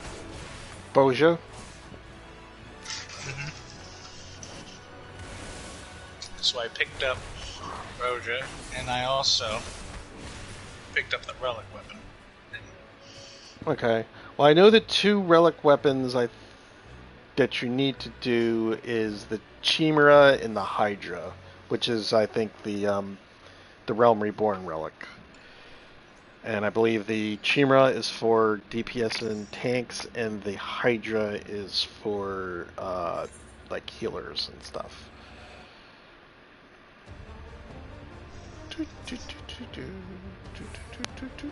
Sloppy.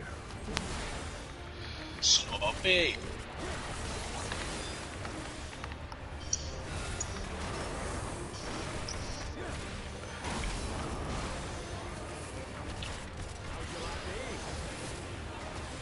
Oh, go ahead, blind me. I don't care.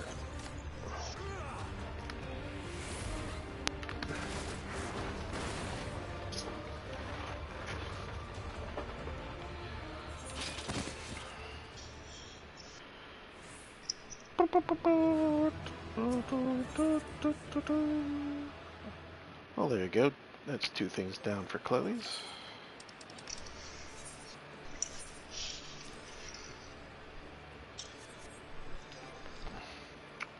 What did you get food-wise?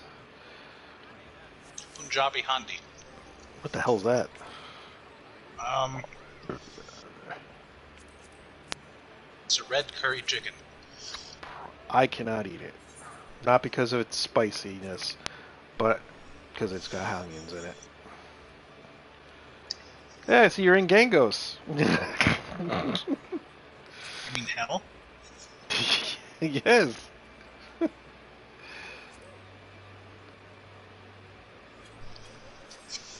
Come on, you want to do a Eureka. It's much more fun. I need to pick Eureka up too. Is that part of it?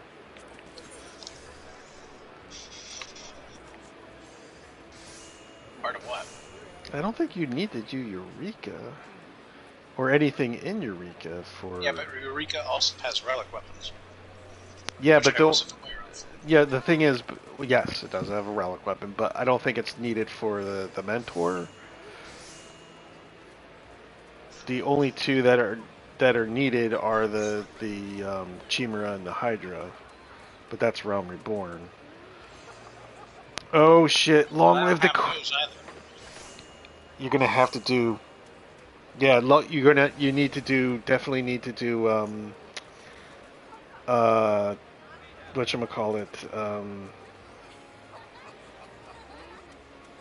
oh no, Long Live the Queen, that's in the guild house. Sorry, I saw Long Live the Queen, I was like, wait, that's Boja, isn't it?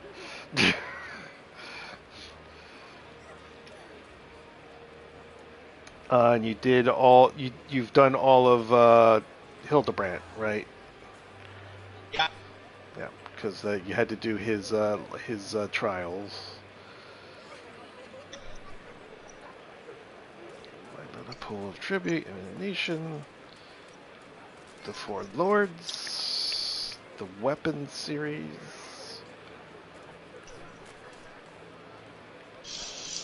All this jumping from content is giving me R&R flashbacks. Excuse me.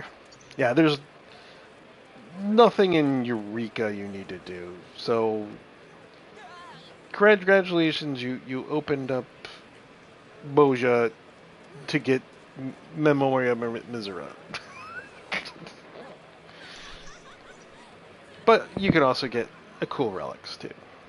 Eureka has cool relics too, also.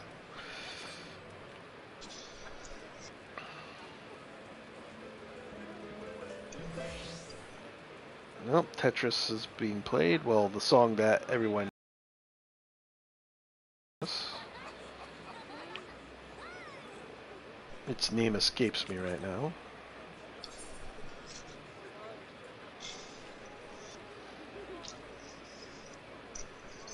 Alright, I'm going to start one up.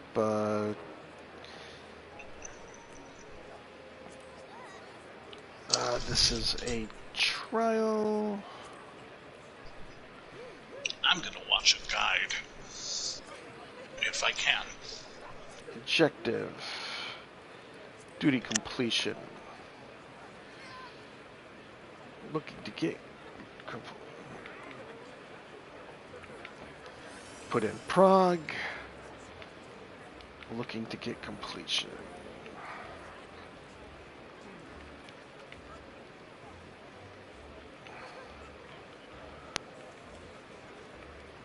Completion unsynced.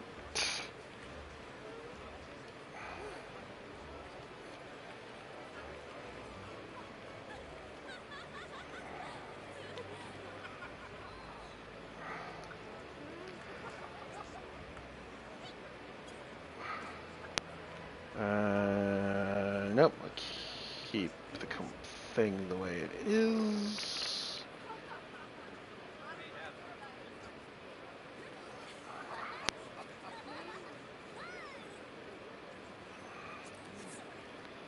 Alright, commencing recruitment.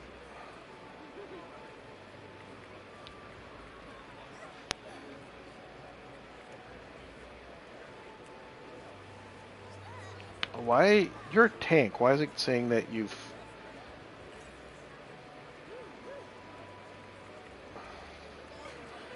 saying we have 2 DPS when we actually have DPS in a tank. That is incorrect.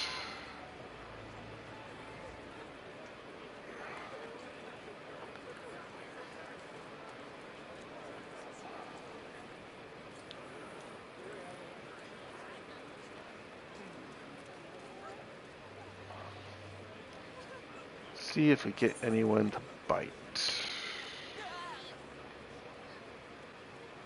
Oh, that's why.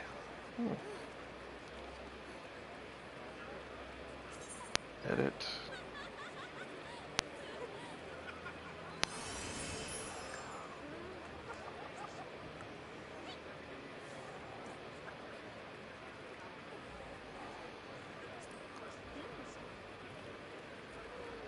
It still shows you as a DPS.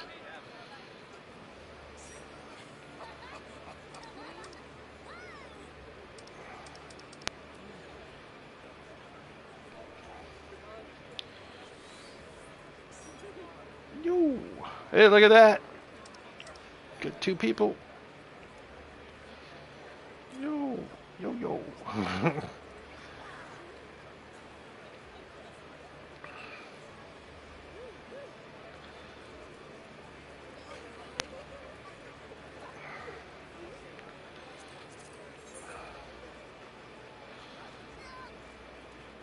I wonder, can you do guild tests?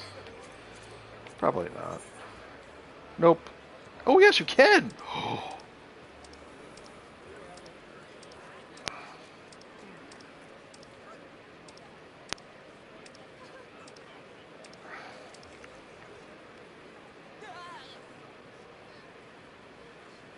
You can do guild tests. Thank God. If I would have known that.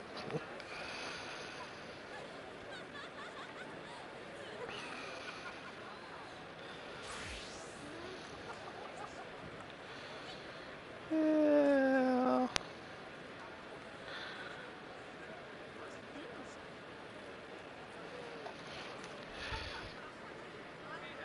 Wah! I can hear the Lala's wand. Wah! Wah! Wah! I'll try to read a guide.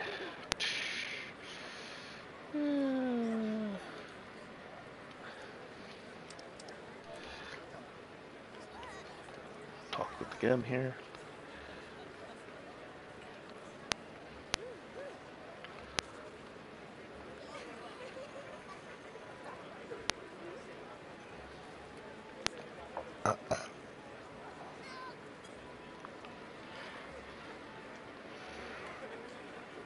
Outer walls and gun shield abilities.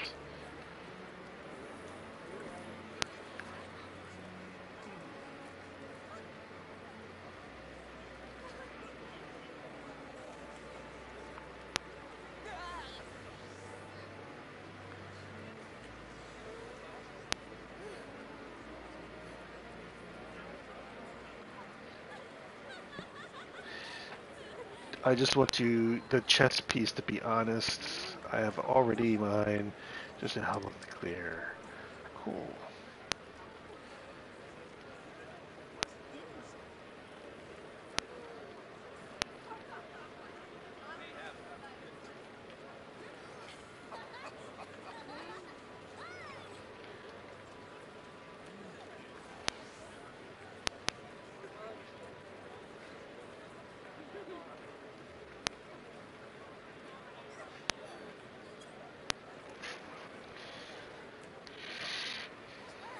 Do you hear that, Bam? They've already know how to do this. The 2 people joined.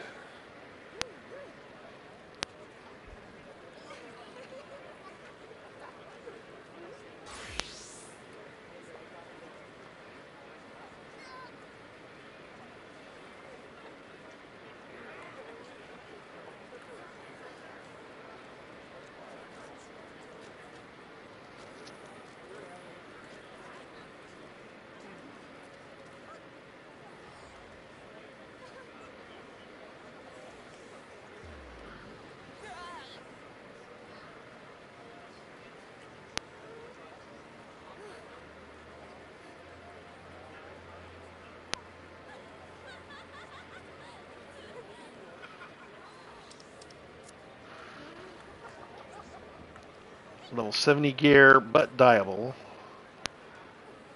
For a few classes, not I know for sure, yeah.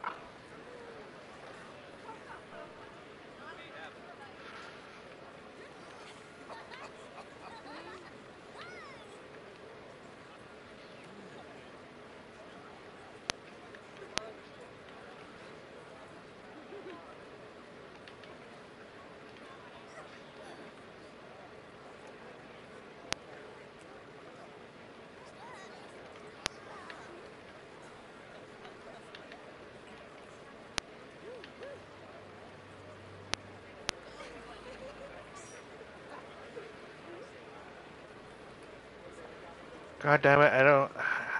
Minimum, there we go.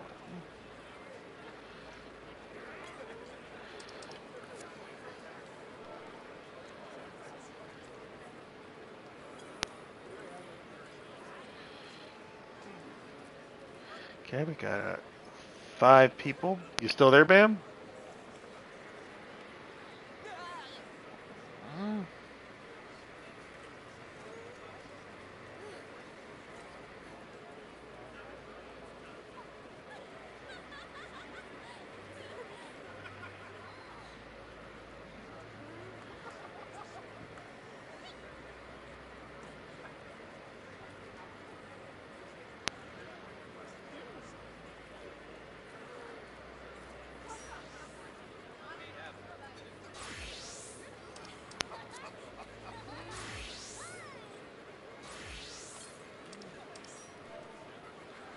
Oh shit, we got a full team. Almost. 2 others, 3. Yep.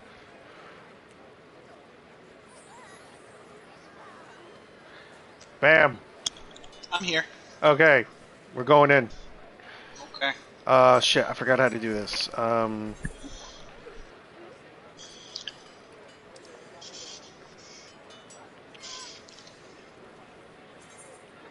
Okay, end. There we go. Just as the last person came in.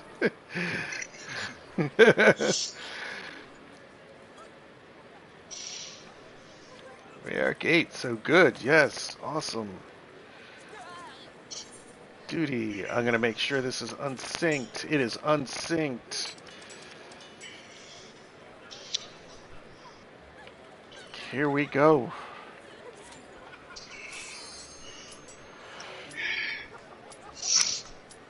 If I remember from the guide, it says watch out for the gun shield moves,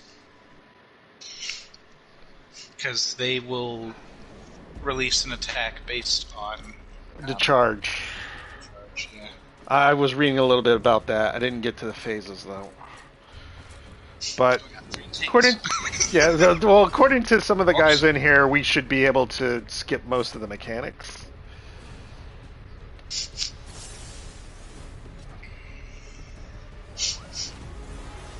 All right, let's do this.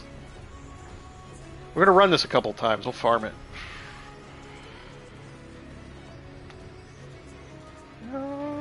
Who's main tank?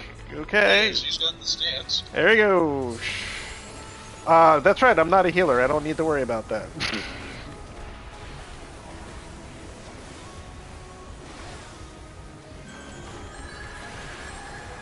that is a thing that's happening. I don't know. Atlas. That's a white. Gravity. Oh fuck! He's got them all over the place.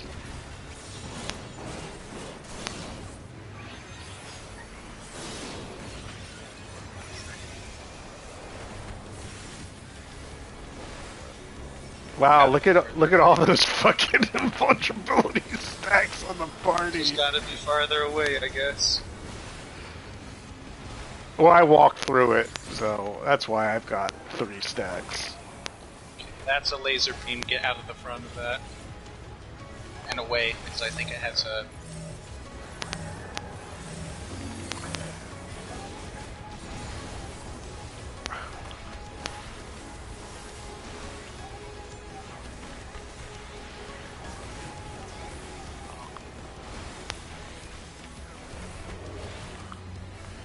Okay, that's a knockback. Okay. It's going to release the knockback on the charge, so just watch it.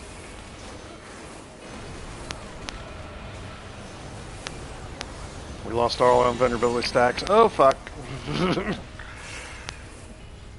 This is all wrong. Because we're skipping mechanics. Because we're doing more damage to them.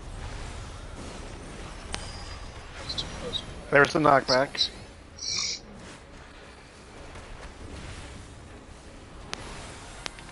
I don't know what that one did. Oh, what the hell's It's just this? a cutscene. Well, hopefully we don't die.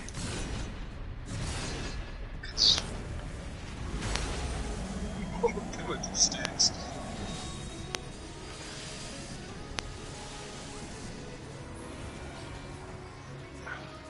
Shield it, buddy! Yes. Shield!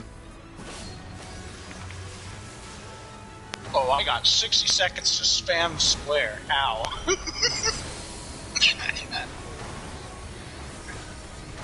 Oh wow, you gotta hit it!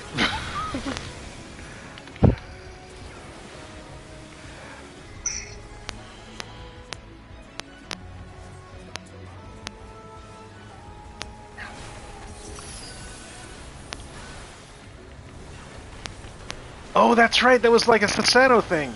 Oh, neat!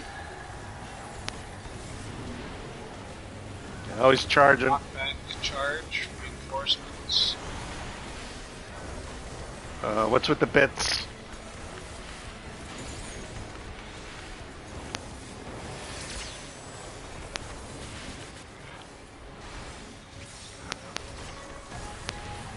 Okay, watch the lasers. Yep. Okay. I hit my toe, so it gave it to me. Jeez, okay.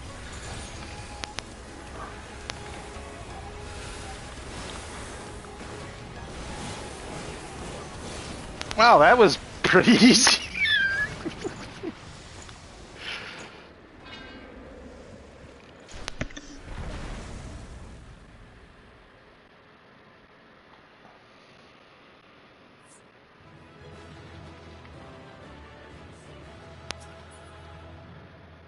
Oh, wow, neat. Neat. I got them all. Oh.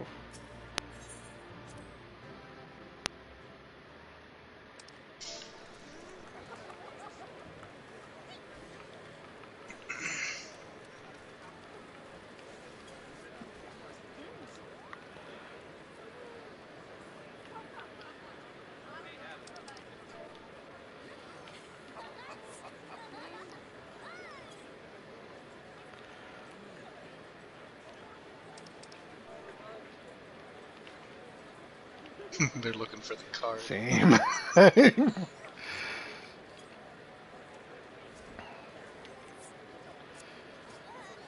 Well, we could try it with 6.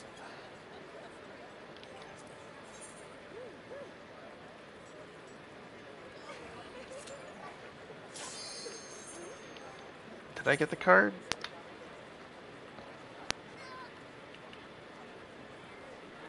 Oh, it would drop from the Nope. chest, wouldn't it? No, it's actually just a random drop. It doesn't come from the chest? Should be able to do that. No, it doesn't come from the chest. It's some of the, like Tsukiyomi's. Tsukiyomi drops one, but it's just a random drop. You could even get it on the normal.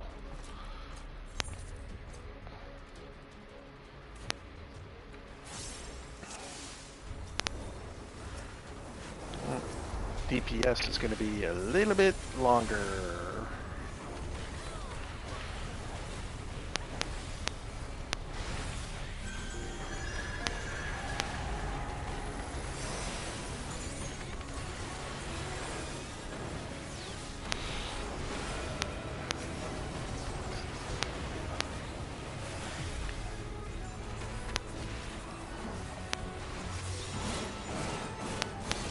Oh, jeez. I couldn't have gotten back further back than I was. You were. So his sword swipe covers half the arena. The stay back is for the wave attacks. Are you main? Oh no, No.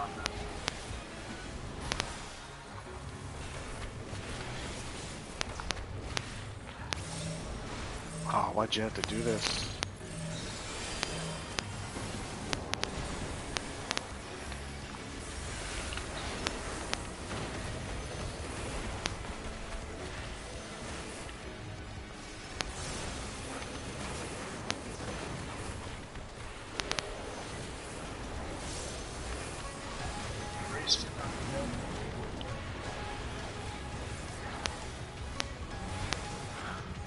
Atlas, that's just a raid wide.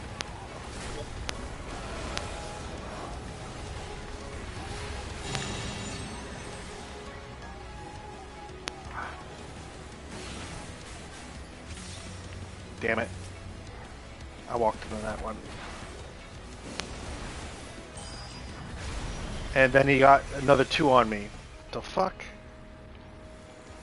So when he puts the fire thing in front of him, he's going to do a frontal laser, and he's also going to do a proximity attack.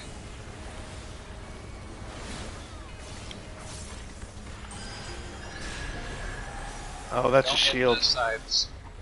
That's all that means. Don't hit the sides. Which means I can't hit my stuff on the sides.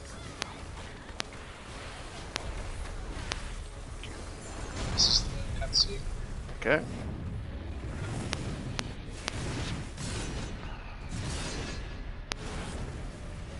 Thank God we still got 2 tanks in here. You'd be fine. Why am I doing Okay. this? Well, yeah, I don't know why you are. You said I'd be fine. I mean, I don't know that for a fact.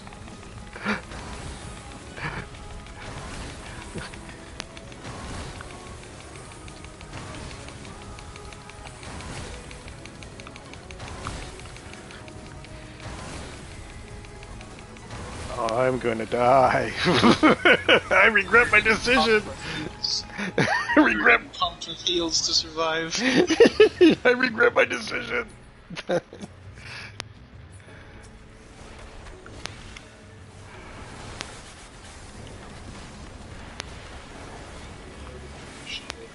was. I don't know.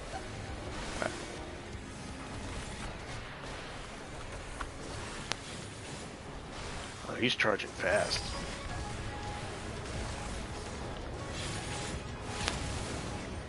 And I died? That's what that was. Okay. Loaded gun shield is a circle AoE next to everyone. Oh, that's So the we're one. supposed to spread out. I did read that one. We didn't all spread out, unfortunately.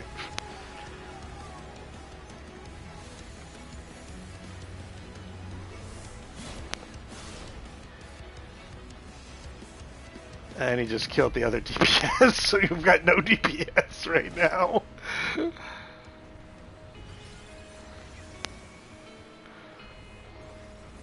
Okay, this is the knockback one.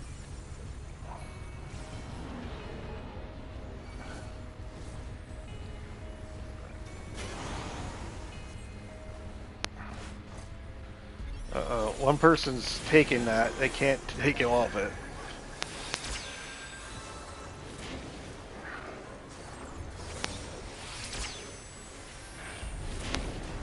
Remember, knockbacks. Okay. Fuck that turret.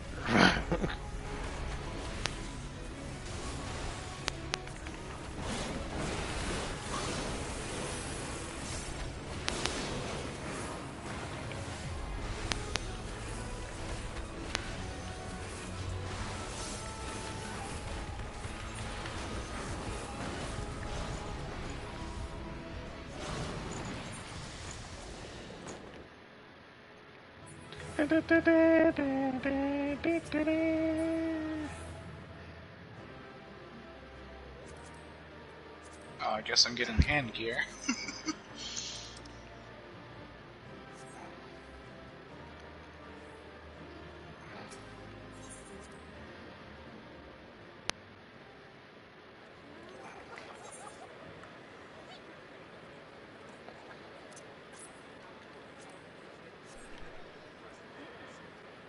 Alright. Do this again. Okay, so note to self: loaded gun shield means don't hug each other. Someone lost a roll with 98. There's a 1% chance for that.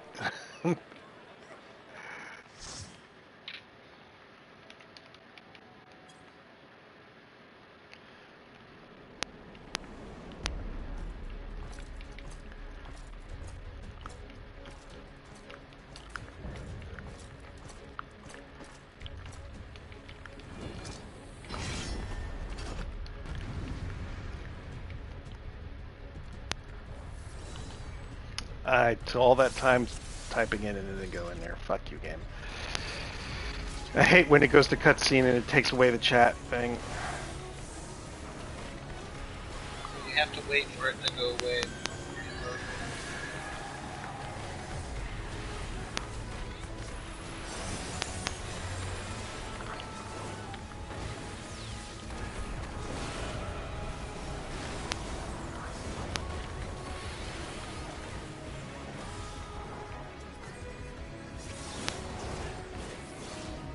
Well, I only got one that time. Oh, no, I got two because I didn't expect that last one.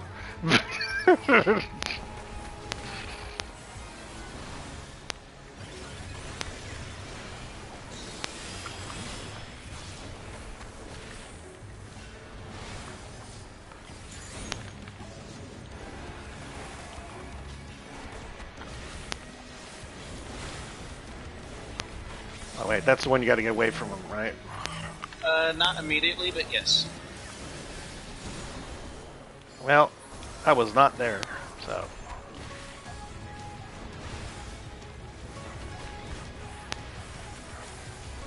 When it goes off, yeah. Just cast it.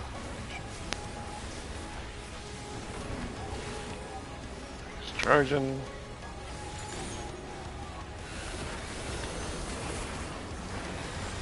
I think this one's just him.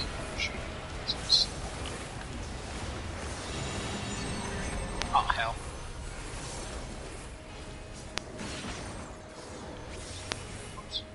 That's the AoE, right? Yeah. Alright. Knockback.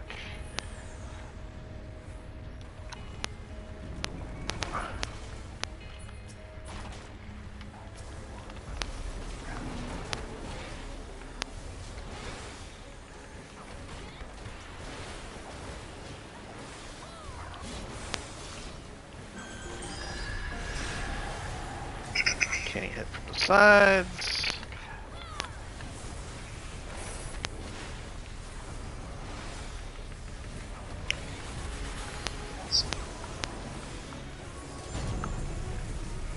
I am not taking it this time.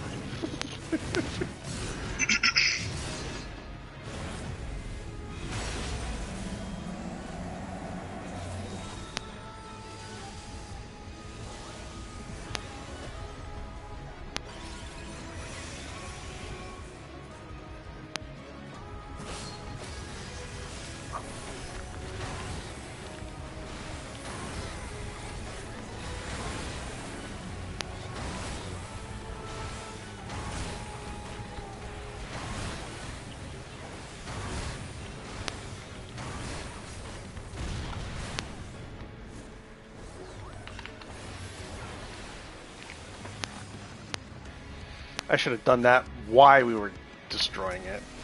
That stupid move on my part. Of course, that's shields. Okay. Let's do another charge. It's revive.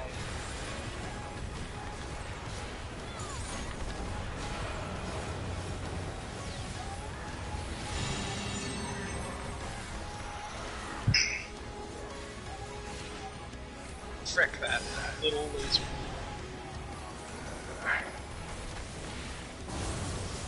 Oh!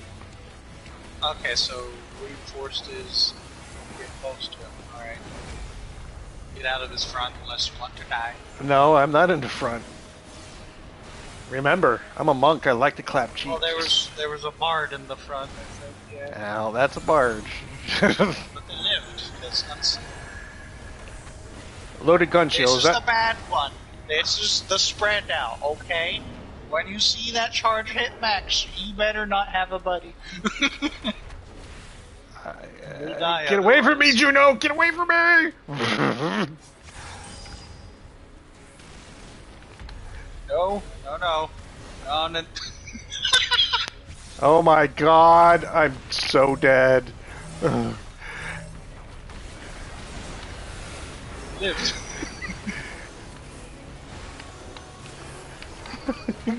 Giving everything I can do to live!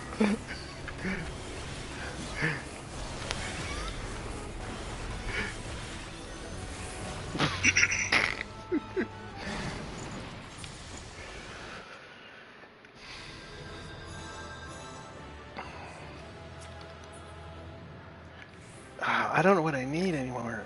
What do I got? Oh, actually, I got none of those. These are coffers, and I got none of them. Hey, I got hands. Yay.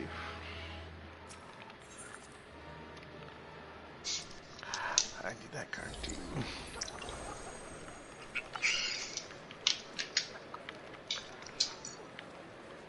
Man, I could totally solo him if he didn't have a Susano mechanic. Completely ignoring the fact that he's a freaking Shadow Breeder. Shadow Breeder's trial. He'd probably destroy me with a tank buster. Heck, if loaded gun shell operates like it's compensating for missing teammates, Oh, I can't gone. open it at this time. That sucks.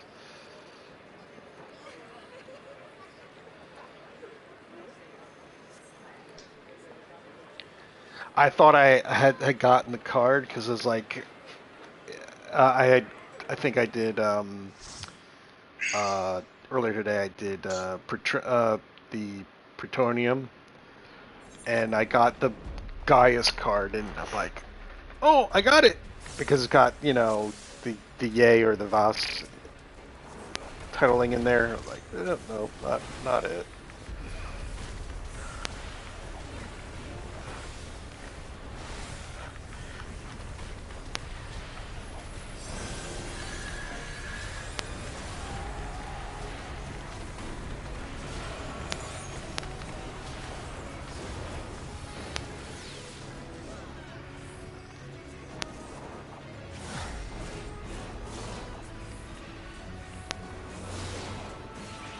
And I was on the wrong side.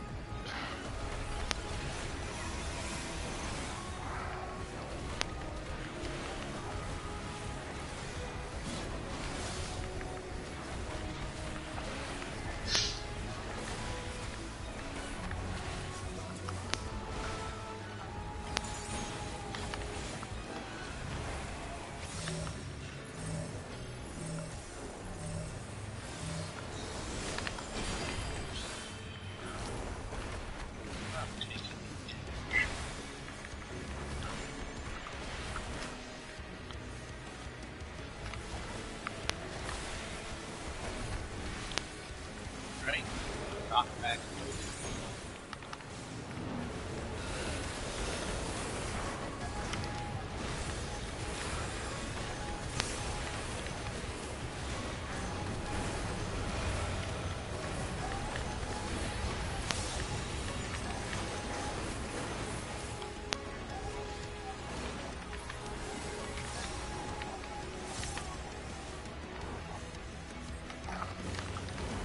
No, what did I do that for?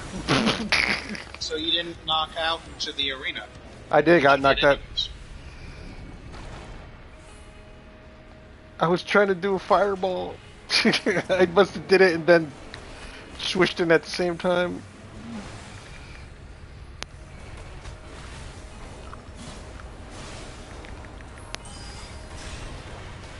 Oh, and I'm slowed too.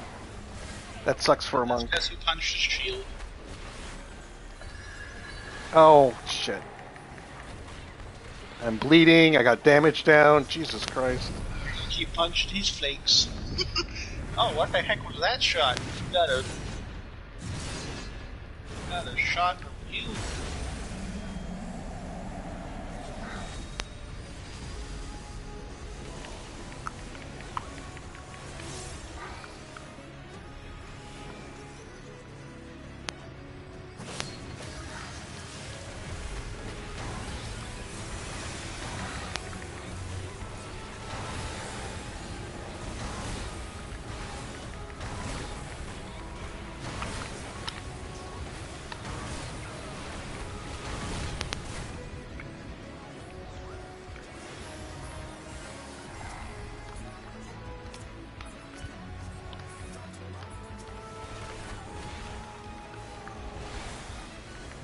Interesting fight, though. I think this is the Gale cut. So it's charge. No, this is, well, he's doing his AoE first.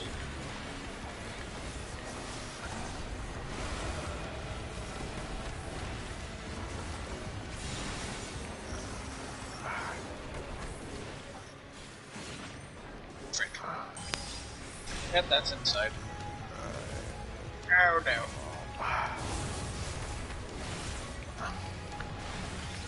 He put up his shields too. Watch out for his sides.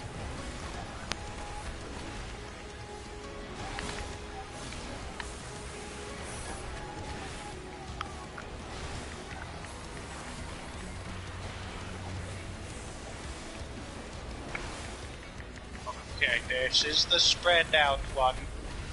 Don't make friends. Not yet. Frickin' booked it. Hey, I saw what happened to it. Did me once. That's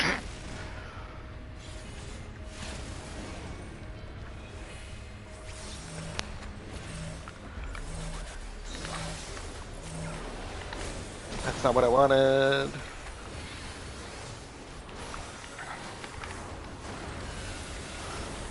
Out of his front.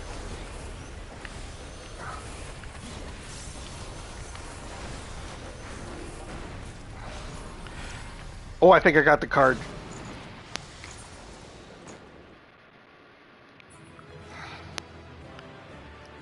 Please, please, please.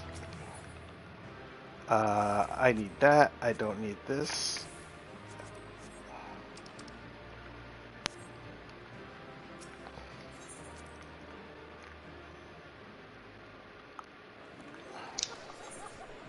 No, I did not get the card. Oh, I'm getting the guy's idol stuff, which allows you to get armor.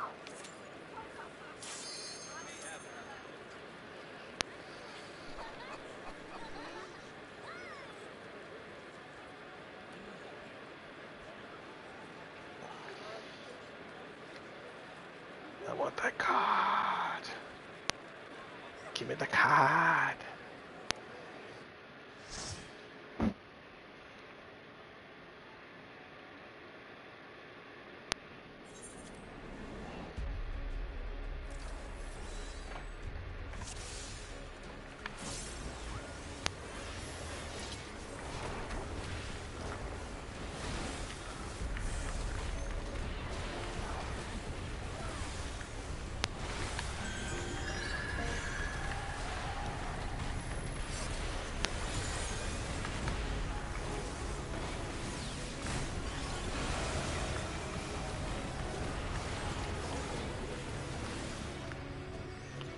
What the hell is that?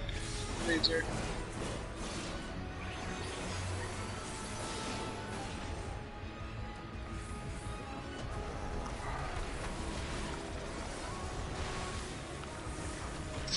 Holy shit, the bard's got 6.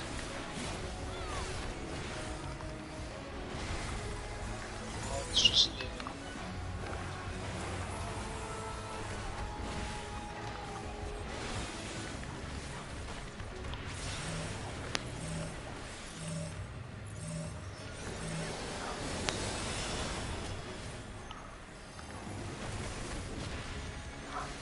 That sage just take that.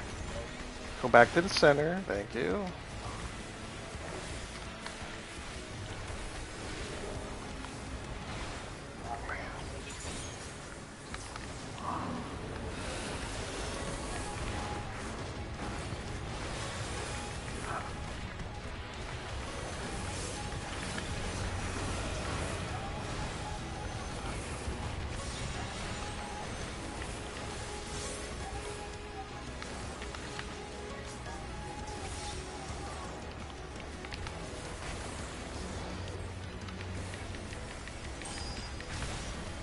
Oh, you fucker.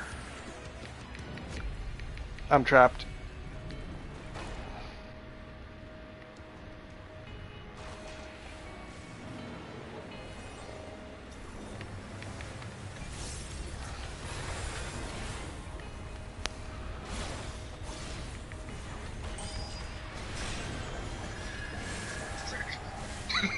Oh, fuck me. That's the shield.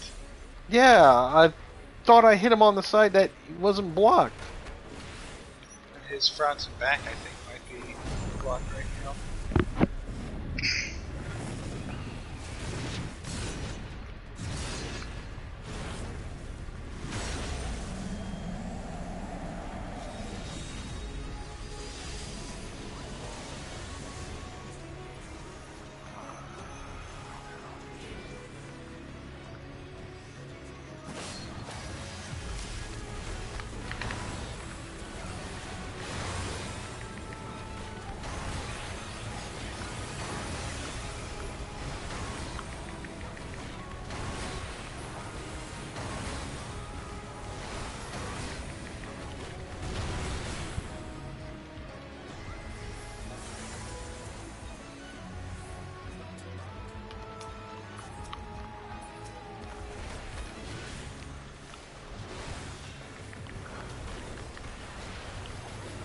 Granted, this is just the spread out friends.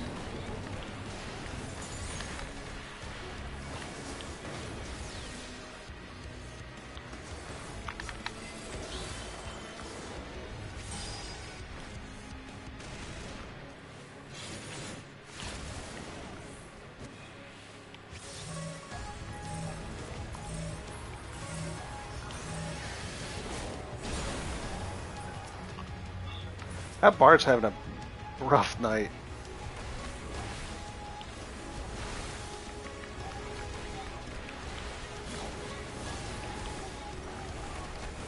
Going back in the center.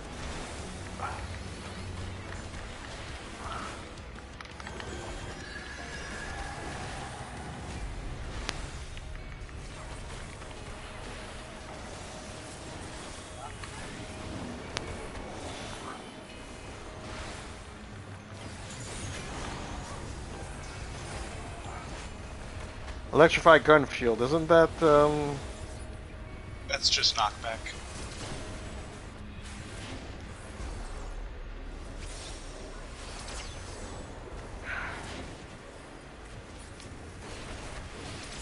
Oh shit. Of course, they take 5 seconds.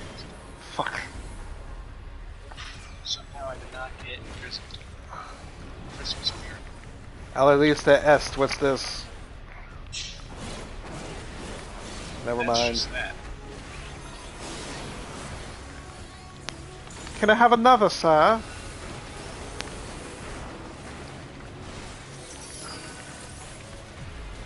That's a fun.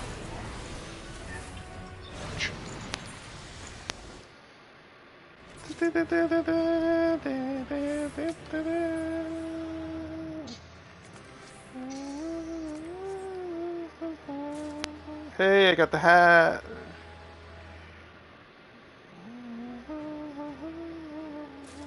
And pants. Just need the chest, the feet now.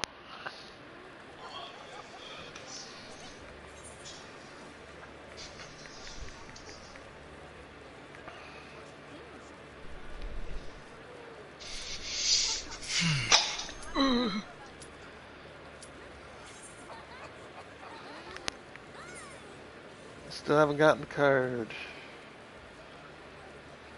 Oh, actually, I only have the hat in the pants, so I need the gloves, chest piece, and boots.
Damn it.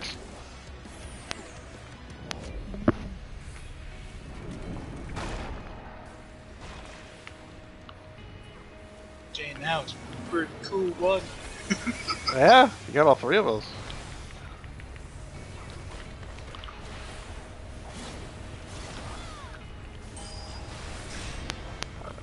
Right, flanks are off limits. But I want to dance. No dancing. Only true charge. Or true strike, or whatever it's called. True balance. True north. That too.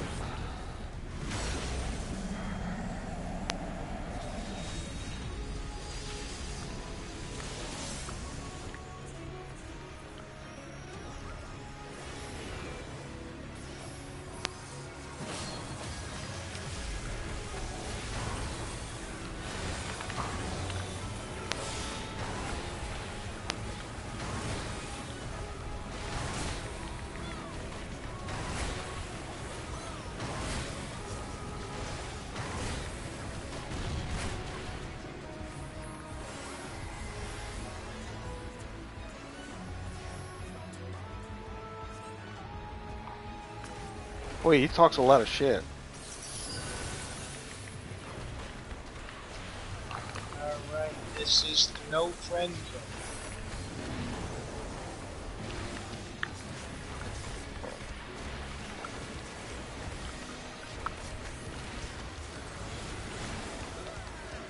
Time to not be friends. Best of luck to die. Oh my god, I got double. I went in front of him.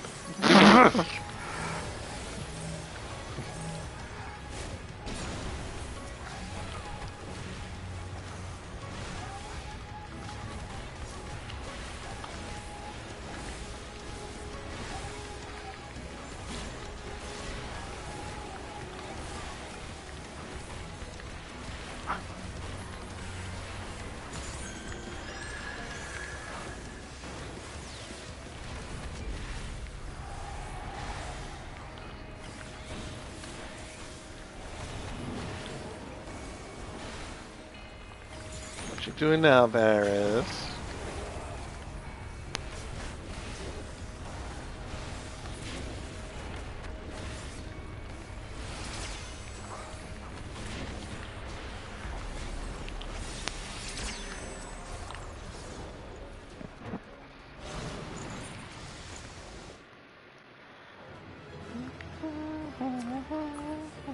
I don't need the hat. Need that. You already unable to. You already possess one. Okay, I don't need that one. Then I need that one, and I didn't get it.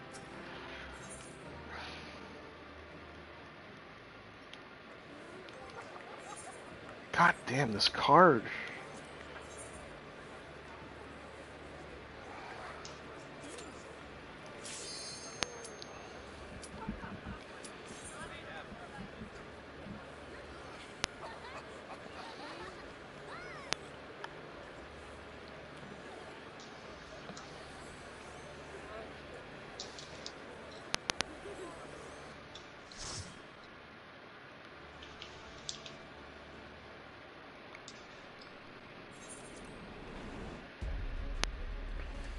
The card is alive.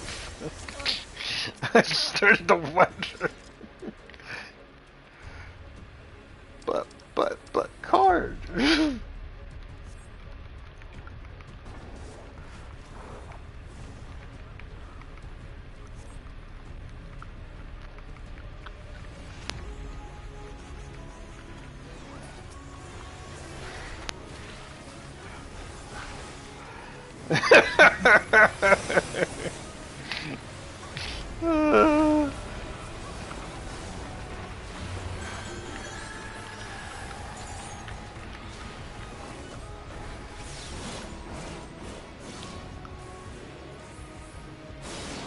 God damn it. Oh my god. I was so stupid. You chose the wrong side. How do you tell which side you need to go to?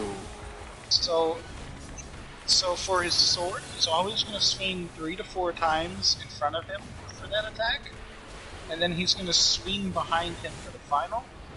And then for the blue X's, they always go in the direction of this. You decided to stand in the direction of 5 X's. I decided to tank everything.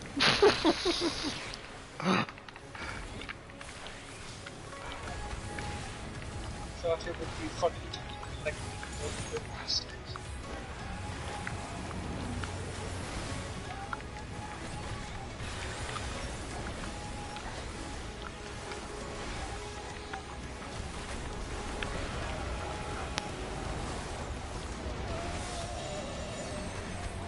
Frick is this?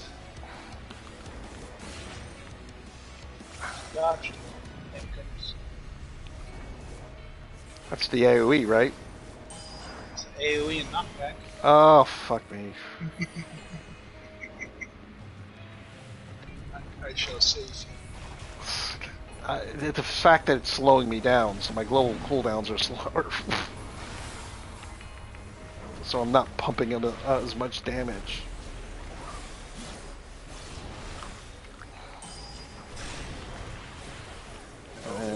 Thanks.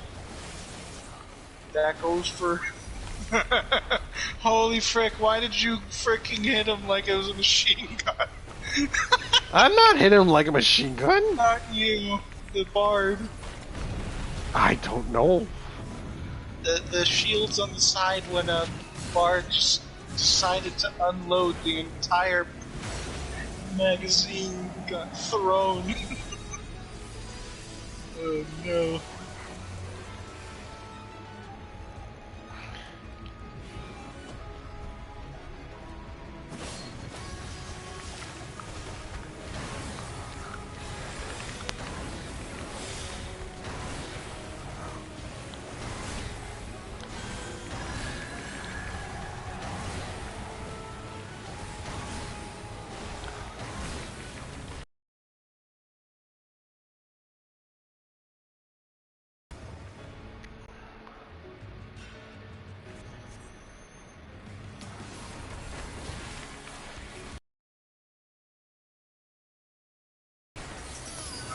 No friend zone.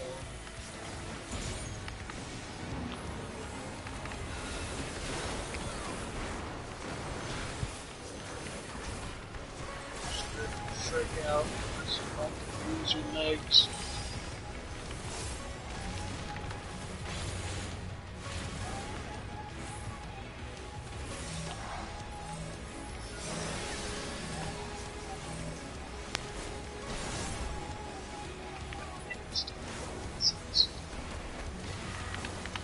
That's not what I wanted. Oh, girl.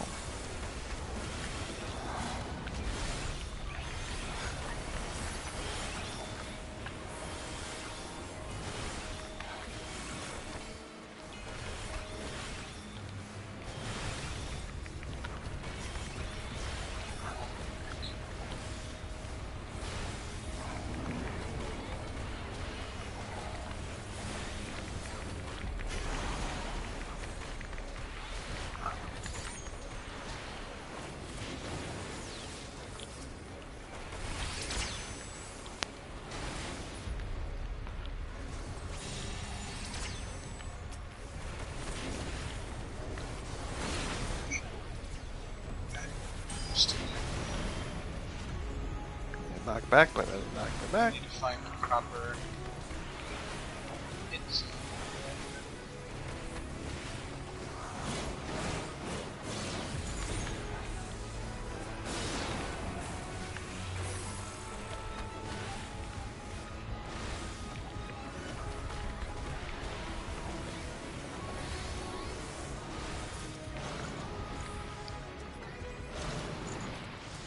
Yes! I got the card!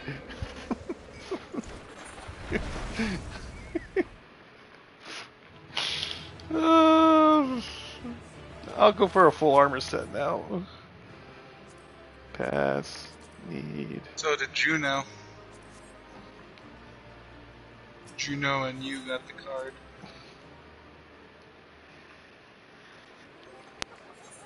Pop that card. Yeah, boy!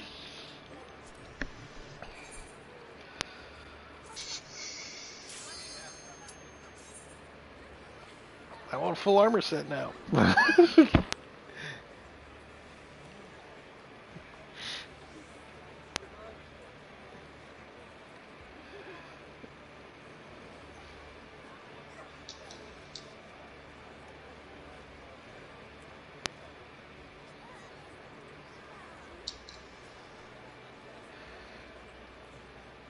think that puts me down to 11 cards I need now.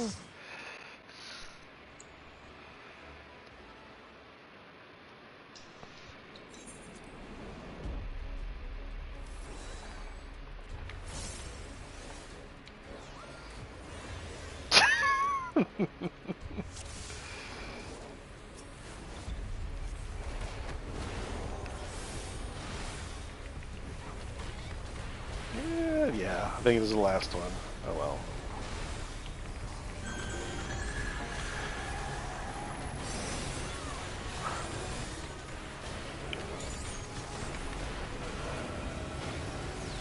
It's a neat fight.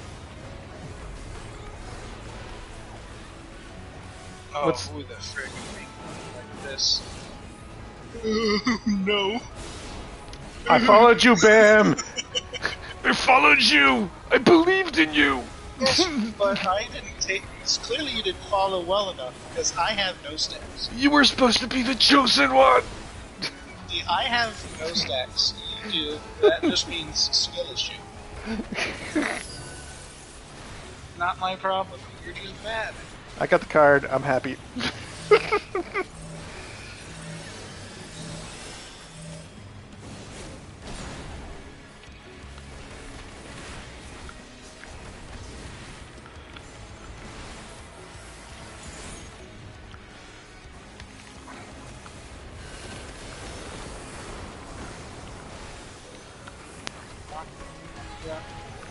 Yeah. Not back. I was going to do his AOA first.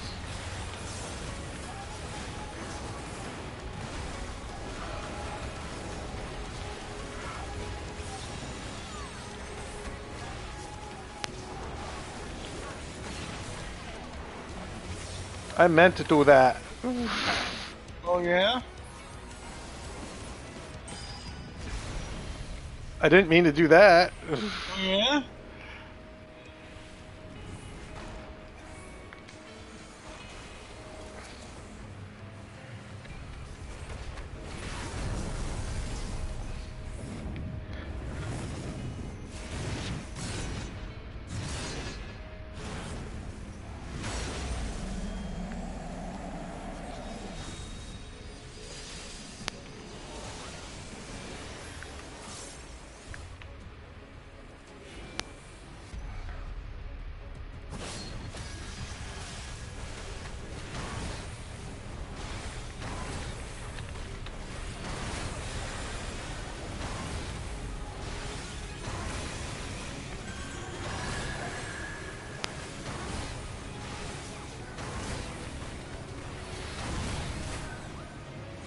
I could have sworn someone just died right there.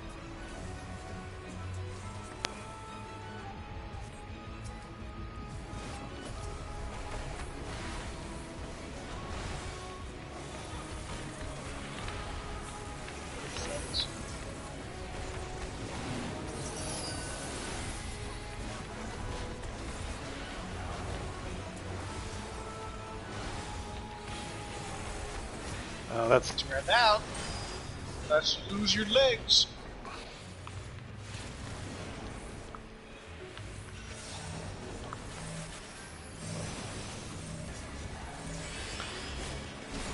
My god, that guy just went right... You all got one stack because the guy decided to move in front of the fucking thing.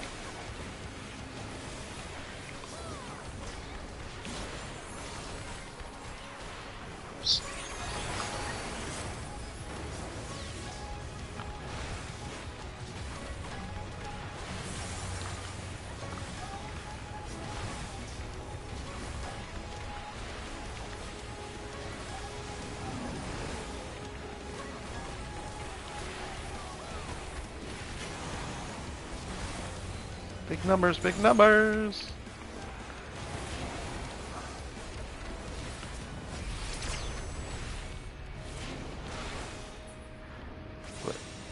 List to the danger zone?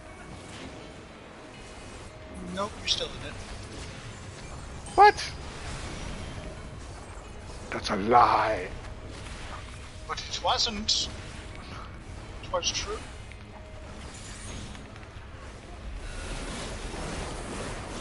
Oh, whoops.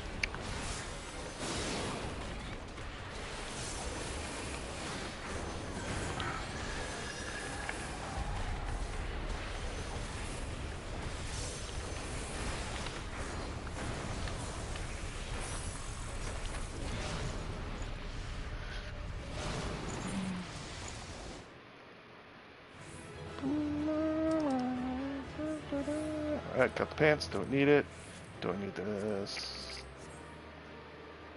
Can I get the boots? Yay!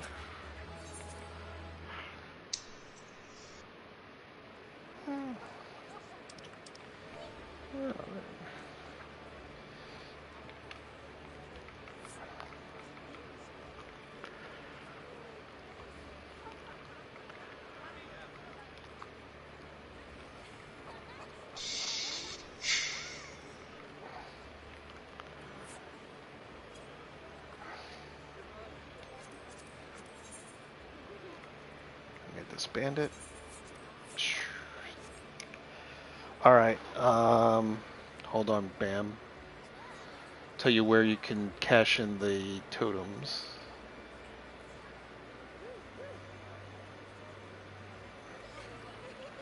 It's in Mordona, and you're going to talk to Siatana.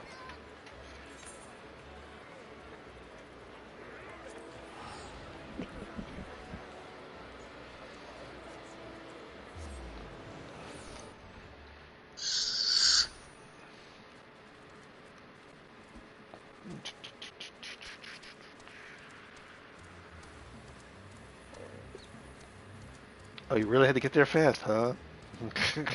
Gotta go fast. I gotta go fast disease? Is that what you got? Gotta go fast.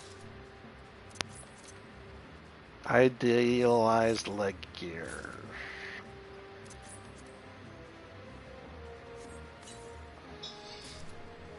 It says I got the hands, but... Oh, there they are.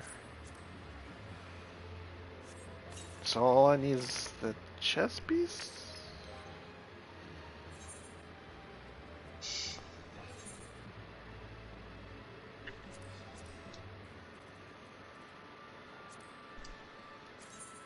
I don't need that. I know that it's level 70. Oh, okay, that's a neat little thing for a monk.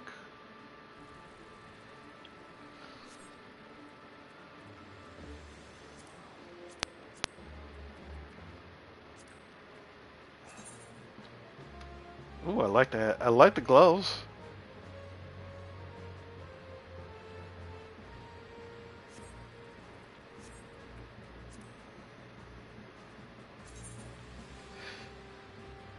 Huh?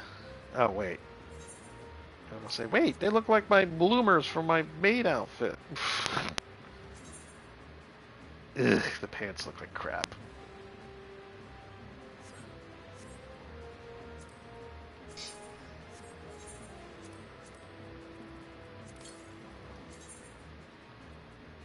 Yeah, boots are fine.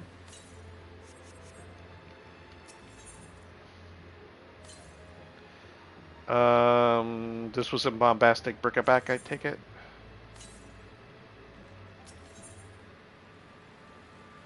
Hmm? Where did you go? Where did you find them in? What totem are they in? It was the idle gear. Boja Citadel. Ah, okay. I need the chest piece.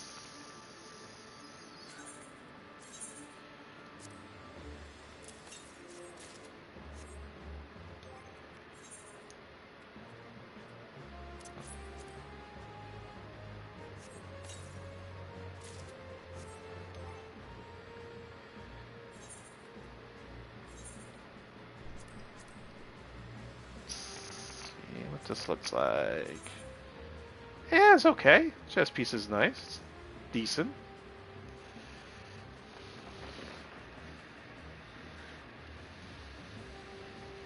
The freaking chess piece is the same one that I'm wearing. It is? It is. What about the rest of the pieces? I thought my mind deceived me. I'm like, no, surely not. Nope, it is. You know what? I got... How many totems left? I got 11, which I think I could get 2 pieces. So you know what I'm doing? Where are you at? Where are you at? Yeah, this is the exact same set that I used to make these lands. The frick. It's just under a different name. Let's see. Definitely have to go with a chess piece. And...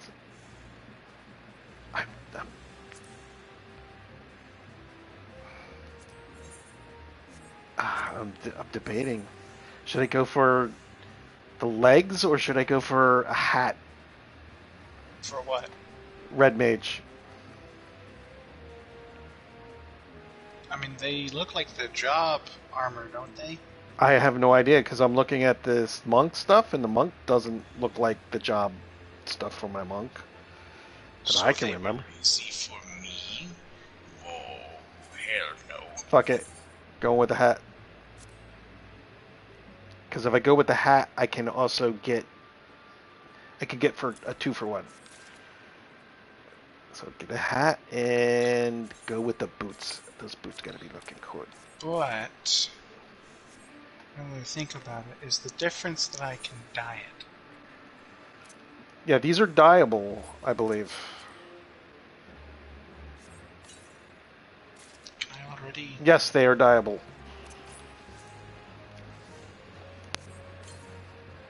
Mayhap that's the difference.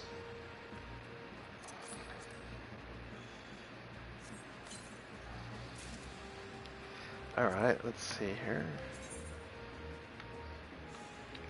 Yeah. It's what I'm wearing. Oh dear. But, again, the difference is that you can dye these. So you can put a different color. Which is why it's called idealized.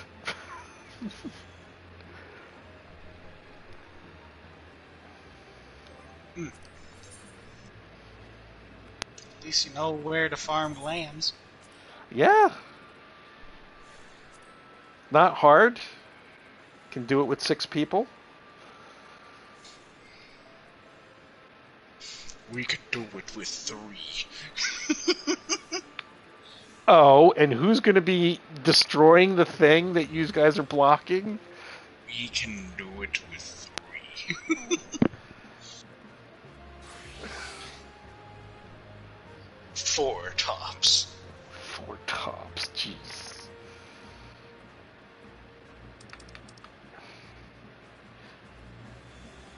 Oh, wait a minute. Let me switch back to my monk.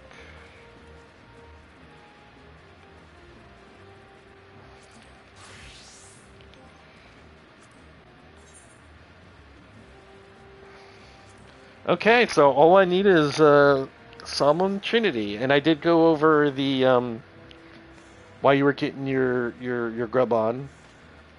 I went over the requirements to be a mentor, both going to the smith to pick up to see what you need to complete, and then accepting it.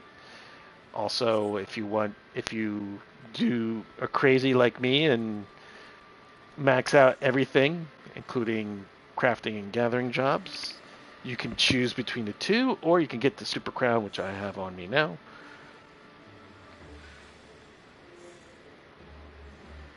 You just need, I think you said you only need is just commendations, correct?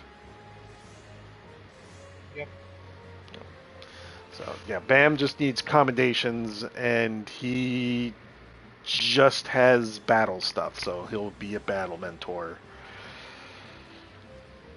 But he'll still have the crown with the little sword, and just do the mentor relet. You gotta do all that stuff that I pointed out.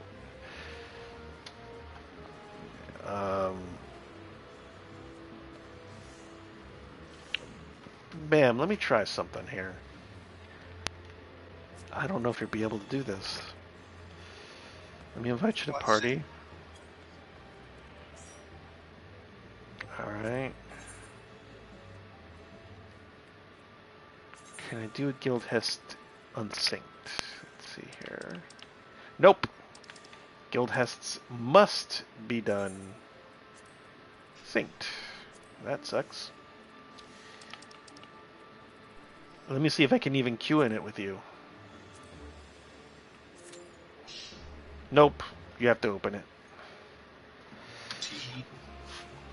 But unfortunately, it's something you're going to have to open and complete. So yeah, when I get it, which I'm not close to.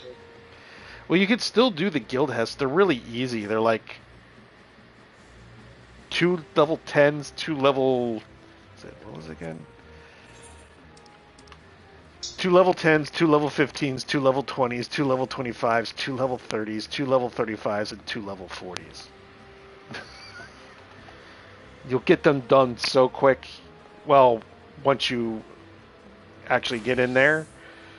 All of them are just like a standard dungeon party, except the last one, which is 2 tanks, 2 healers, and 4 DPS.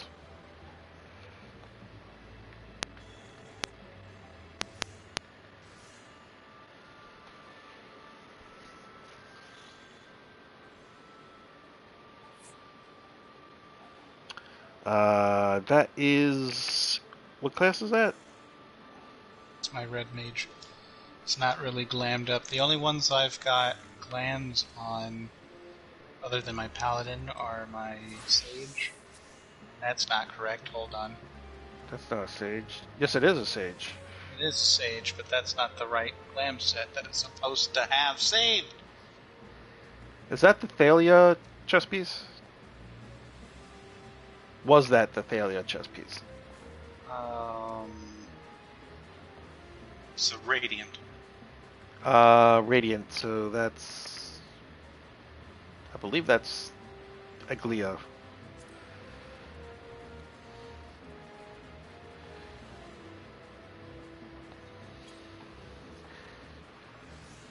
And the Astrologian.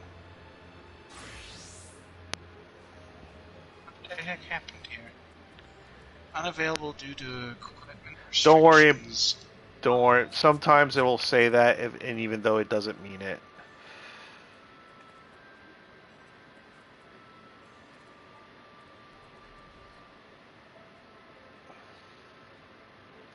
Yeah, you just... Watch what I... Look what else what I picked up today.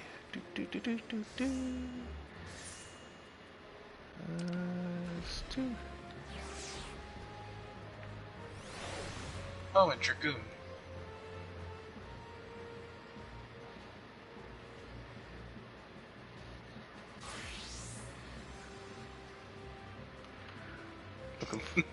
Looking classy. See my minion? Yes. The Novus network is very interesting because I joined it like today at work. I was just doing like guild hests, and people were talking. It's a very nice chatty place with like I think there's like people that are regulars and they're like, hey, what's up, you know. Occasionally, it seems in the Novus network, they will post that there is either an S tier mark, and they'll say where it's at, and you know, with the coordinates. Or they'll say, hey, here's a rare fate that just spawned. It spawned, and I tried 2 of them. One was in the Dwarven Was it? Hold on. It was in the Dwarvian Forelands by Tailfeather. We didn't complete it. We didn't have enough people, and also by the time enough people got there, we just didn't have enough time to even burn the boss. Just we were doing nothing to it really. And then they posted the Ixal um, special fate, and got there, and I got I think it was I got 6 horns, and there goes my chocobo. I got 6 horns. I already have the mount because the mount was available during the Tombstone event. Not the one that just passed, but the one prior. There was barding and the minion. And I was like, fuck it, I don't have the minion. So I took the minion. Not that hard of a fate to do.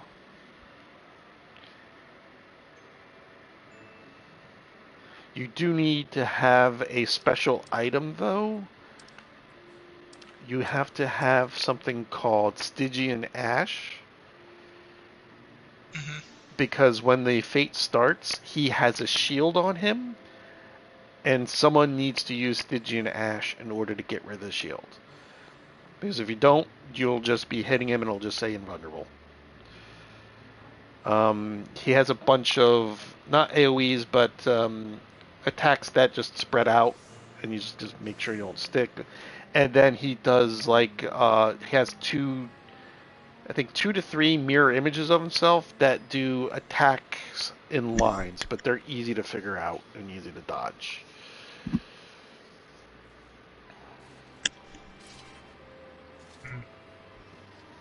I think it has one other mechanic, but nothing you haven't seen and nothing that is all that hard to deal with. And of course, you get the achievement for it too, saying that if you just stick to it, don't die, keep doing damage, you get the achievement for having a gold rating for the fate.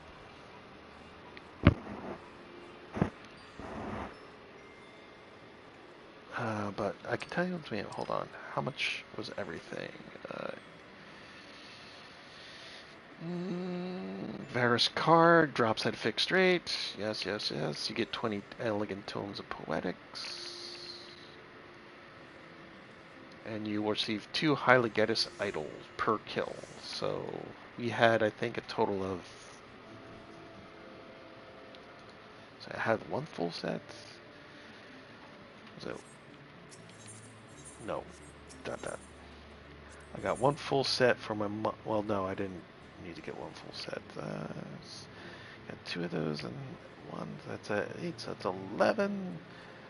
And I think I just needed a chess piece. So I had 16. So 16 divided by 2 is 8. So we did 8 runs.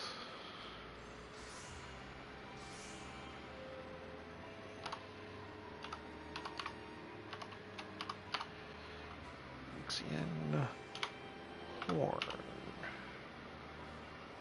Final Fantasy 14. Okay, so basically it's to get the minion, it was 5 horns.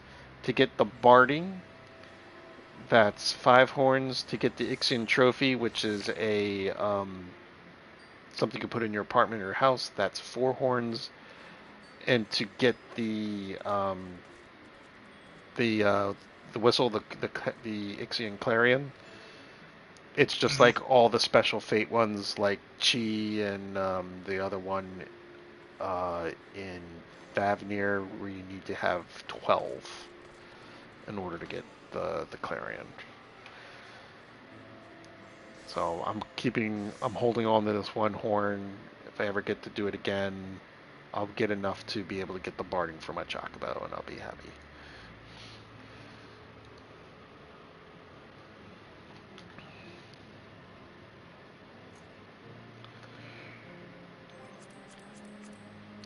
Well, you know what? Party Finder was kind. Let's see if it'll be kind again.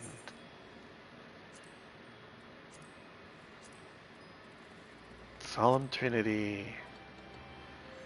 Looking for. We can't do this unsynced. Here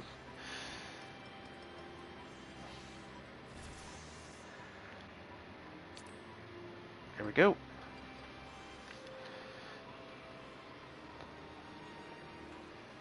I think I'll need a full party for this.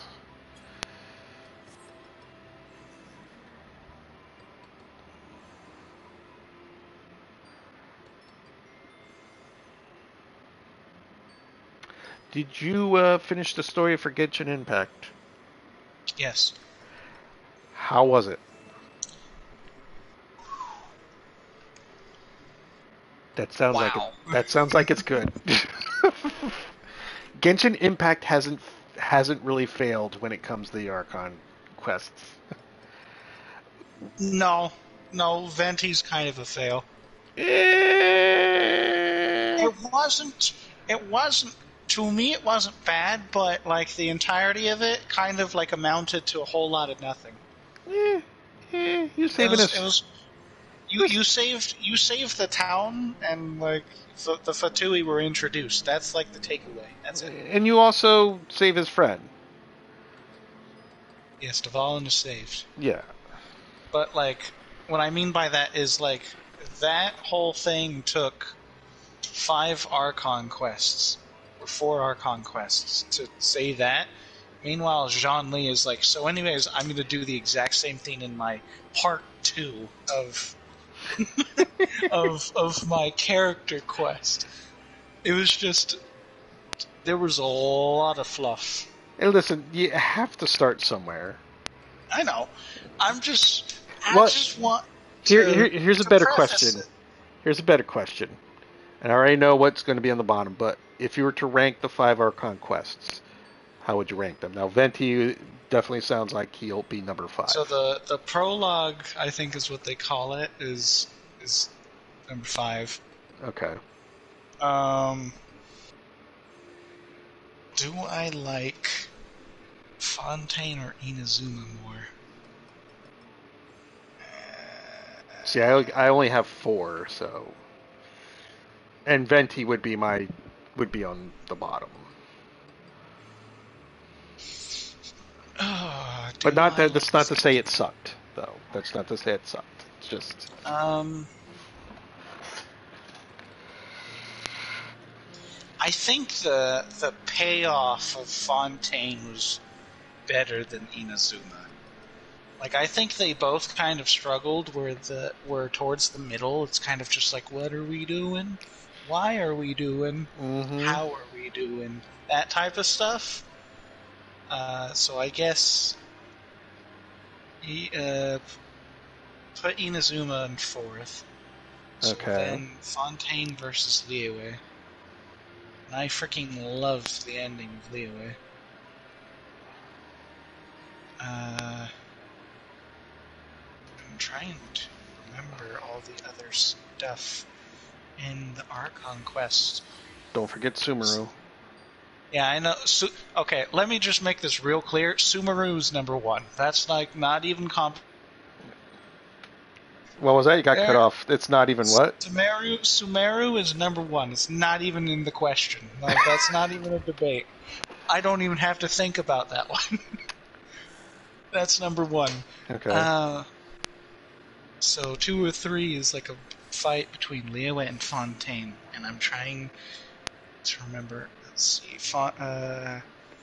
Liyue, you walk in, God is dead, psych, introduced a child. Mm-hmm. You make friends with the child, you make friends with totally not God, make friends with... What's her name is still alive. Ingwan. Who's still alive? The Fatui chick that gets killed in Inazuma. Oh, Spoilers. Senora also is there. Yep.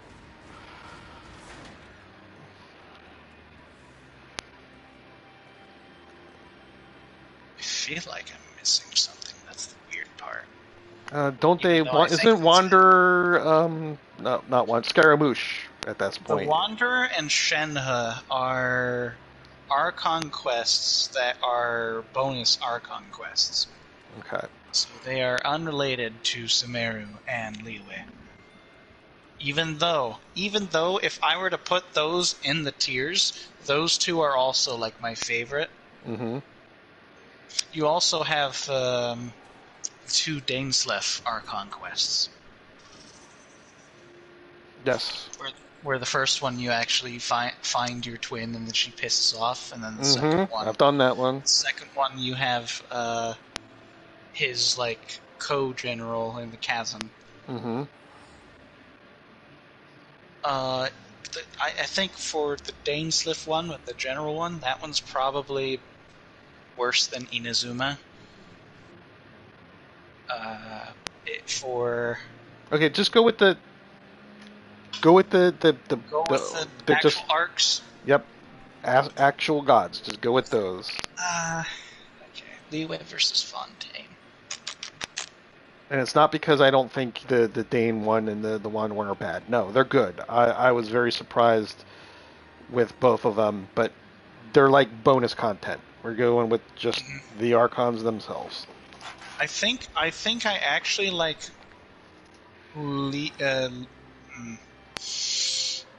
it's hard. Here, while you think on that, I'll give you my 4 because I haven't finished Fontaine yet. Venti's number 4, not because it's bad. You have to start with he would. I don't think he would have an argument with it. You have to start somewhere.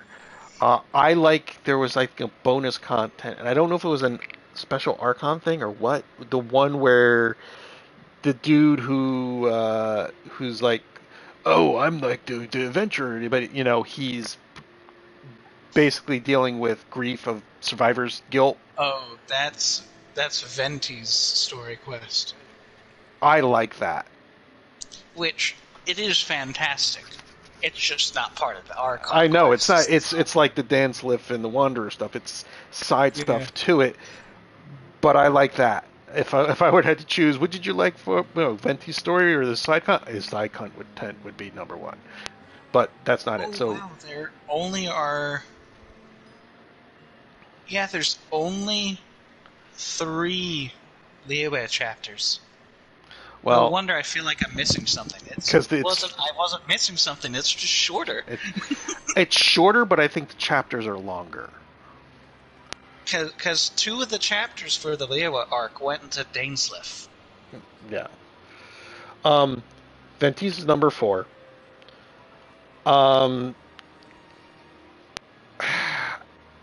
I would put Inazuma 3. Mm-hmm. Liyue would be 2, and mine just like it's no argument. I'm sorry. Sumeru with for Nahida would just blew me away. It's not a contest.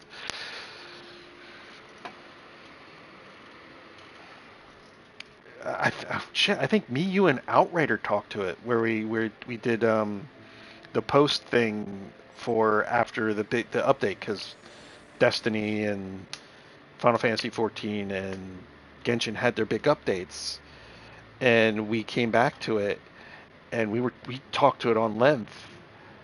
You know, just the horror of what they were doing to Isergal and specifically the I forget her name, but the girl that believed in Lesser Lord Kusanagi. Mm-hmm. You know, the fact that she was trapped and dying of the disease and could possibly die. This was a hard. It's just, and Nahida is just. I love Nahida, not just because she's really great in my party, but She's a little precious cinnamon roll. She also has like one of the most awesome things that was a meme for a bit about the Duke. Nahida is the embodiment of, if anyone lays a hand on her, I'll kill everyone in this room and then myself. She's That a is cinnamon literally roll. her character. She's the cinnamon roll. That is who Nahida's character is. I love her.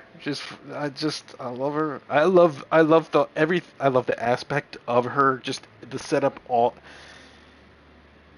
However's really made a good story, and the characters are great. It's just not just because who's my waifu and who's my husbando.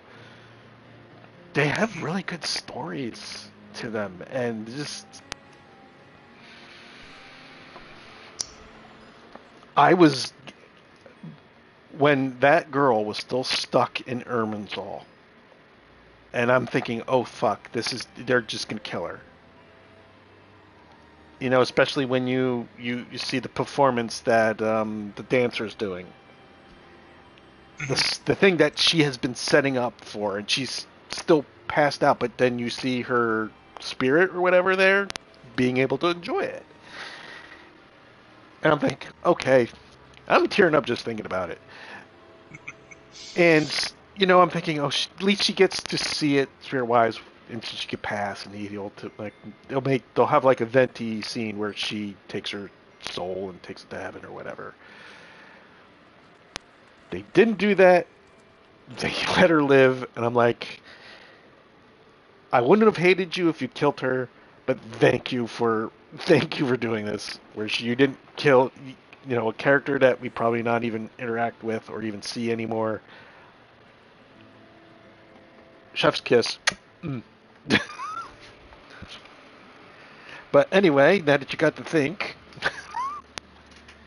I think I actually would put Fontaine second. Second. And Leo third. Fontaine's that good, huh?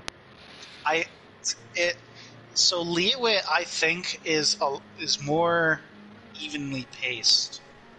But, like, what you get out of this one Fontaine quest, I freaking kid you not, is just, it is a thing that you should experience.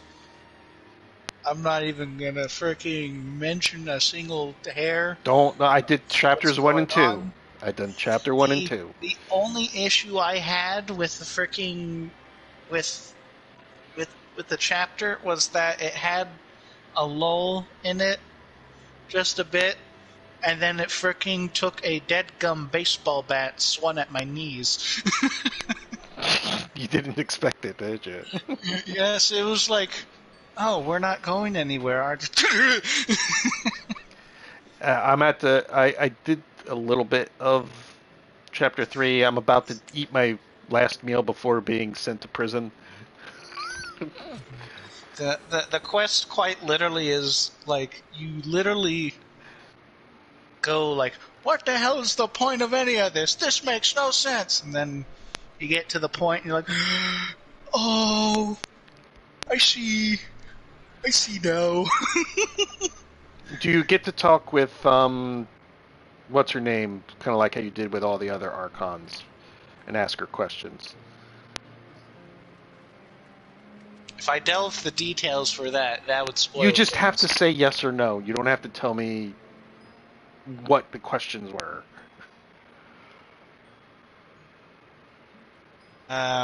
Or is that even spoiling it? Or a possible spoiler? It's a possible spoiler. Okay, then don't. I just wanted to know if there was like the circumstances are very, very unique. Well, put it this way. Asmund Gold watched the demo of her, and then someone told him, "Oh, watch the trailer basically for the update for the last chapter." And his chat's not spoiling anything for him. And as he's watching this, he goes, "Oh, they ain't gonna kill her. They just introduced her. She's she's a big pull. They're not gonna kill her." Of course, he keeps saying, oh, I got to play this game, but he also, at the same time, he also slams, he slams like anime weeb stuff. It's just like, you dick, you started playing Final Fantasy 14. You got to actually interview Yoshi P personally on your own channel, and then you decide to stop playing the game because your chat doesn't want you to play Final Fantasy 14 because your chat doesn't like it because it's weeb.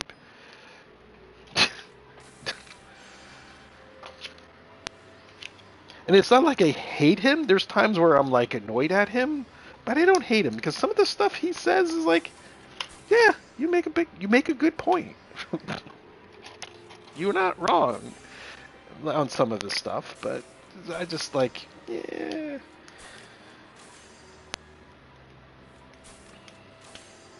You jumped on a trend, Asmongold, and you didn't stick with it, and then now because your chat doesn't want you to do it, you decided not to do it. I think he only did, I think, Heaven's Word. He didn't do the patch stuff. He did like up to the main quest, Thornton. You only got that far? I thought he made it to Shadow Breeders. No. And then got stuck in the pit of Mahjong. I don't. The pit of what? The Pit of Mahjong. What the hell's that? Mahjong. The freaking tile game. Oh, he was doing. That's one thing. I thought he just got stuck in Gold Saucer, and then people yelled at him, and he's like, "Frick that, frick you, frick all of you." Goodbye. I think that's what it was, because the one thing he really liked in Gold Saucer was the chocobo breeding.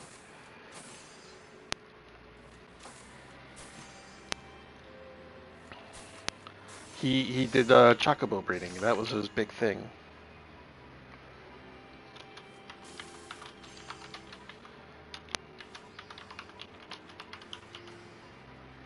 Oh wow, there's actually a search. How far did Asmongold in Final Fantasy 14?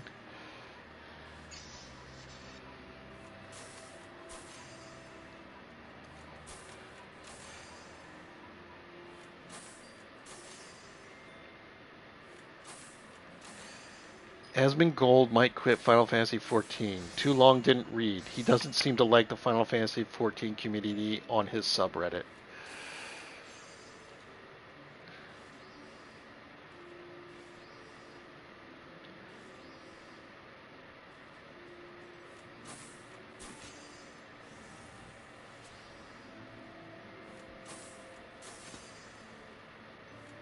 Yeah, I'm not gonna read all this stuff here. The too long didn't read. It seems to be more of his channel. He has. They complain about his intro times, and they also say his channel seems to be more focused on React type content than actually playing games.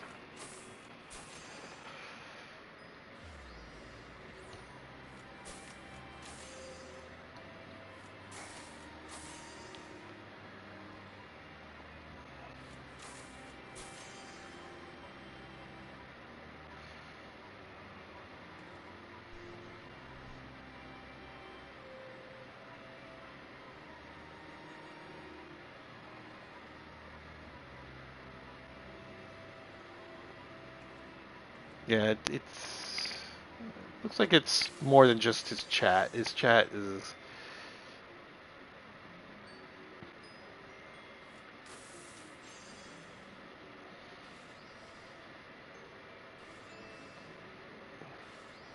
Yeah, again, a lot of his hard viewers don't like it because they call the game weeb trash.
Okay, so.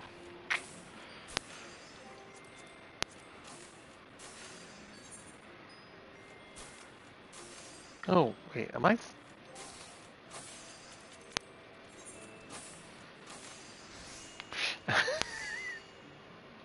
I'm not going to get anywhere for this. There's no timer, but I think we've been talking about Genshin Impact for the last hour. And as no one has joined this guild host,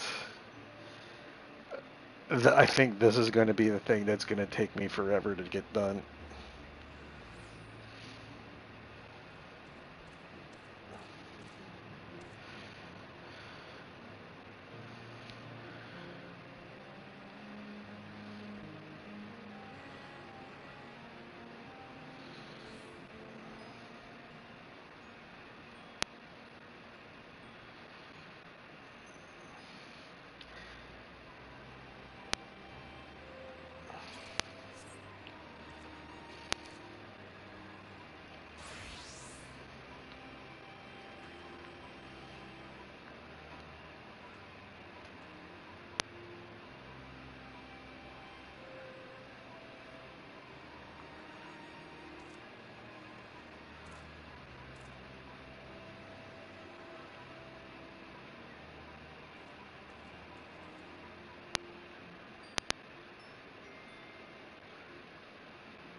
Okay.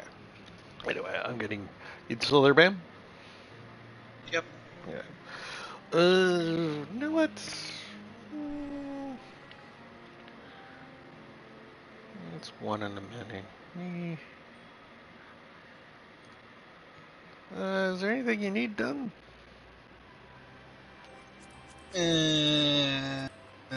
Not really.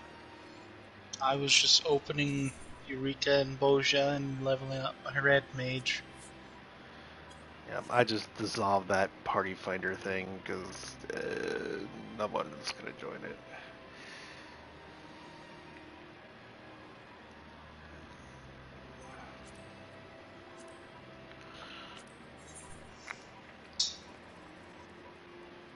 Get that out. What do you got in your Chloe book, by the way? I completed most of it. You don't have to tell me about the levels. What's the other stuff?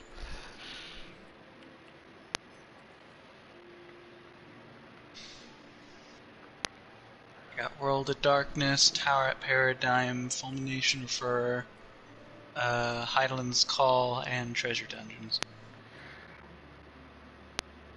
I got World of Darkness, Copied Factory, Alexander Gordius, Aphozolis first and second circles, Aphozolis at Abyssos, 7th and 8th circles, Treasure Dungeon, Howling Eye, Stricken Tree, Thornton's Reign, Jade Stoa, and Zodiac's Fall, and Crystalline Conflict, which I could actually do.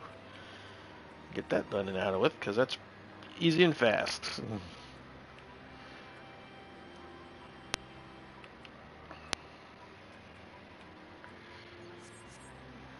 Want to do World Darkness?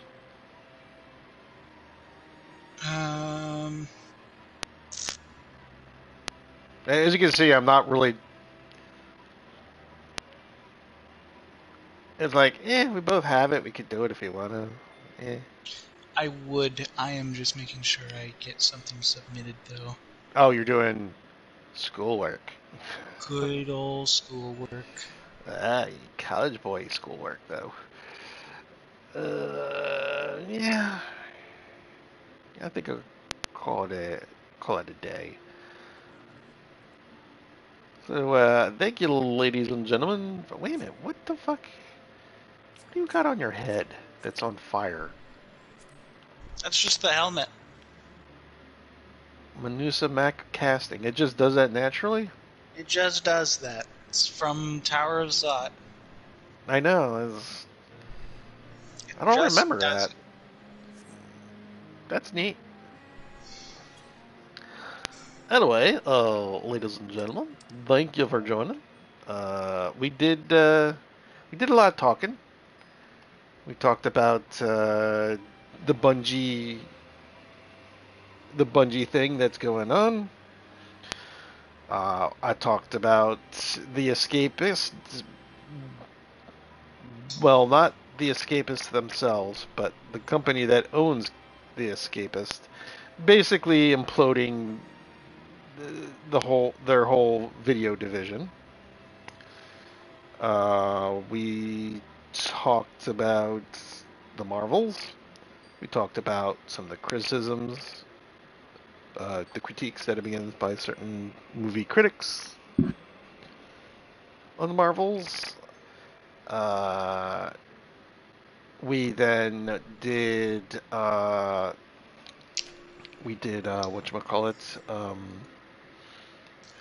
my brain is fried right now. We did Memoria Masira.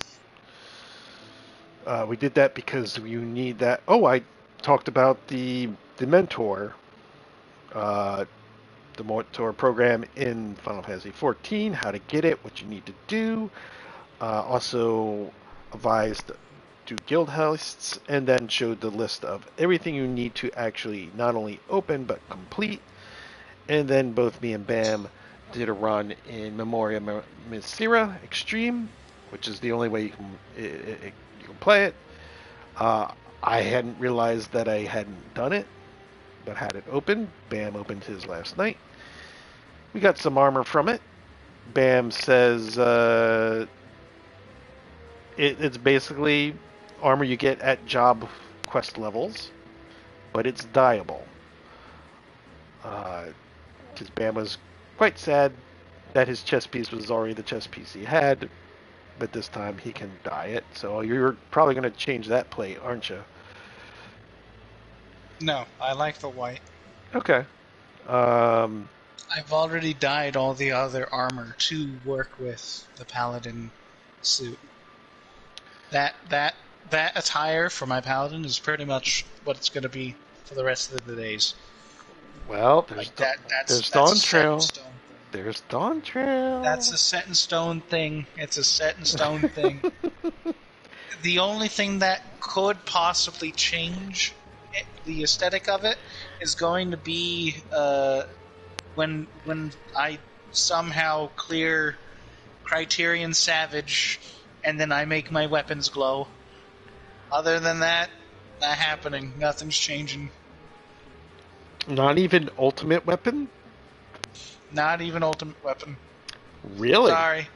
Sorry, none of those. See, the problem with ultimate weapons is that, yes, they look good, but holy hell are they hard as balls to make it look like it belongs to anything. I can see Like, your point. unless you make the glam 2 work with the ultimate weapon, Mm-hmm. you're 90% of the time not going to have it match. Like it's all so like all of them are like bright freaking glows to make J.J. Abrams blush is like how bright they are, and freaking it's all variants of either yellow, white, purple, and that's it, and blue. That's it. Okay. But they're all like neon glows of that. I can see your point. So your paladin glam is set in stone. What about your other jobs? Well, I'm still working on most of them, and I don't want to apply them until then. So I've got, as I said, I've got the Sage, Mm-hmm. which of course didn't save properly again. I love it. Why do they do this? Why can't I just save it to frickin' equipment sets and not have to deal with the garbage that is frickin'... That's why I hate. I both love and hate the Adventure Plate. So that's the Sage. The only thing I'd change for this is I saw the Manderville weapons for the weapons, Mm-hmm. and those look pretty good for this. That's probably all I would add. Astrologian. This one is probably up for a lot of changes when I'm able to find what I can change on it. Mm-hmm. Especially the weapon. Yeah. For the weapon, I was looking at the... Well, you saw mine, right? Yeah, I did. Like, I have a few of them that look pretty good, but I'm looking for, like, one that actually glows, like, a good bit while also having some structure to it. Okay. So, like, I was looking at, it was either Animos or the Boscia weapons, I think, met that criteria. Mm-hmm. Then you have my Dragoon, which is perfection. Yeah, This is John Lee. This isn't changing unless they give me a better weapon that either looks like his signature weapon or a better Staff of Homa. This is not changing. no. I totally agree with you. You look classy. Or a better suit, because the suit is like the one thing I would change on this. Maybe the chest piece. Yeah. And I agree with you with the pole arm. That at this point, that's probably the closest you'll get to it.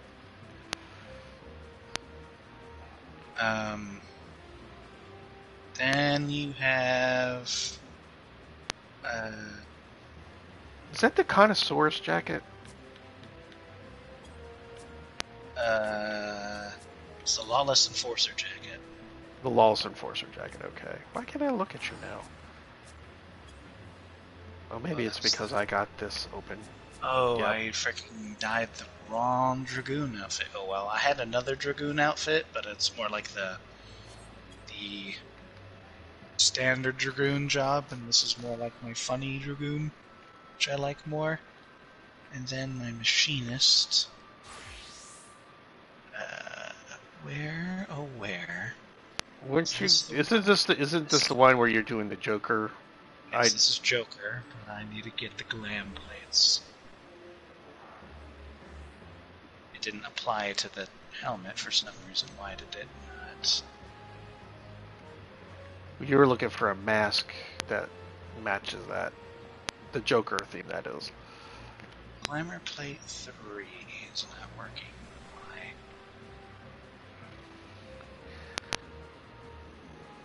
I made that for you, didn't I? I think I made most of your stuff. Change Yep, the... the high house.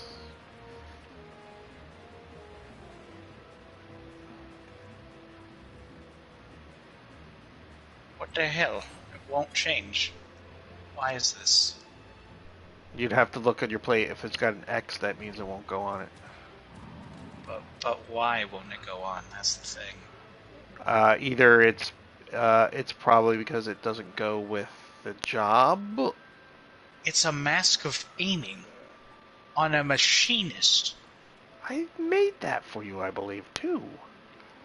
And you made the gun, but the gun that I like is... where is it? Is it a craftable? No, it's the one you get from Nuts. Oh, the nuts. Okay. Where did it go? Why is the... What gun is that? frick is the gun gone? The gun I have right now is the one you made. The Ghost Barack revolver? Oh. Or the Antiquated Outsider? Antiquated Outsider. Where the frick is the darn... gun? Oh, is it because, like, my... No, that would have nothing to do with it. I'm really confused. Oh, that one. Ooh. This is just the machinist level 80 quest stuff. I still like the chess piece, though. Yes, it is a good chess piece. Even the sort of like the chap look for the pants is neat.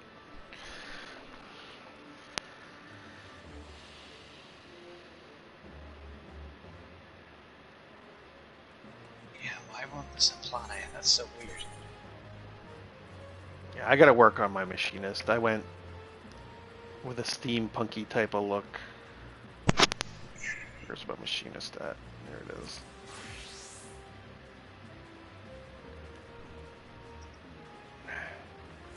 I don't even know what gun I got. Radiance pistol. Why won't it freaking apply to the helmet? Well, you're gonna have to figure that out later. What else you got? Show. Well, that's it. The others are locked behind. Or works in progress. Are all works in progress. What the frick?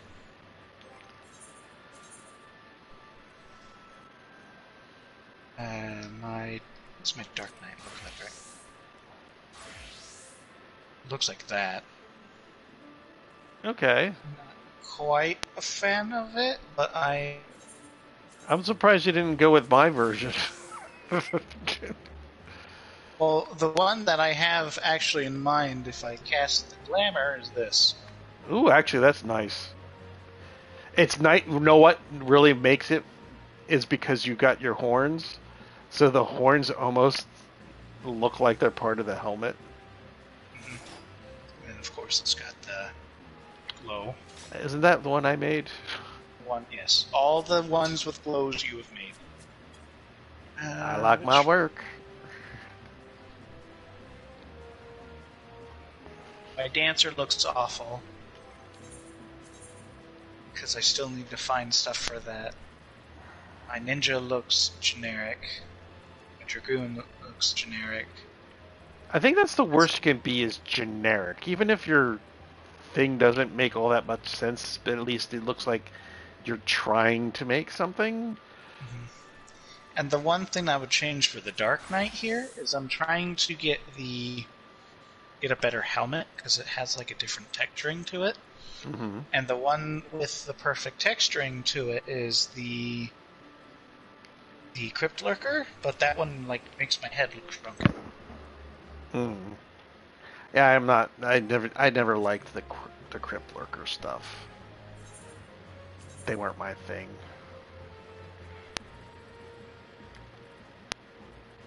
Most of my glams are still works in progress. Like my white mage, I need to get a better hat. I mean, I like this hat, but there's better.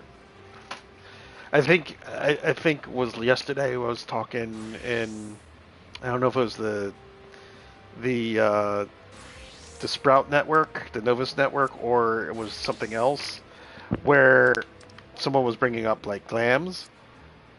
Oh no, that's right. I was doing Praetorium, and someone I made a comment that the two least female-looking characters. I was like, "Hey, you got nice hats there, girls," and we were talking about glams, and I was like, "Yeah, the majority of my glam dresser is hats. It's just simply hats."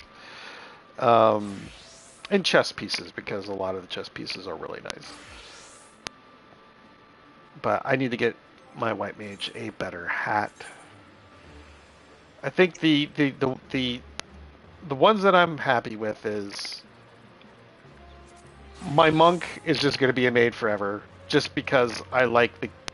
It's got a weird anime vibe to it, and also I'm a monk that's a maid. I find that funny. I'm a Kote monk that's a maid. A triple M. Don't judge me, Bam. Oh, I know why it's not applying this. The item needs to be higher. The glam, Oh, the glam's not taking because it's the level of because it's the lower. gear. That would be why. Okay, that you just At that least you, I know a reason for it now. you Not that'll have to. be that'll be easily corrected as you level them up. Um, this is the base astrologian stuff, which I like. Could always get something else. I really like the weapon though. I like the look of it. That's probably one of my favorite astrolobes for the astrologian. There are other ones that I would get, but I'm really feeling this.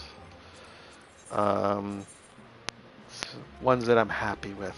I'm happy with the wear just because I find it. This is like the best 1980s wrestling look I could come up with. Hmm. Uh, Probably could get better sunglasses. I'll have to look into that, but I'm happy with the Legion of Doom shoulder pad look. They were like this tag team back in the 80s and early 90s. Uh, the tights and the boots, and with the gloves, which I colored yellow to be different than the majority of the outfit. With the two-tier shading, hopefully I'll be able to embellish more touches to it, but I'm very happy with the warrior. I'm also happy with my paladin.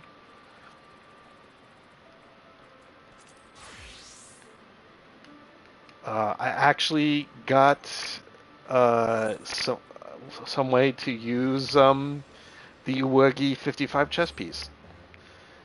I I gave it Makote skirt.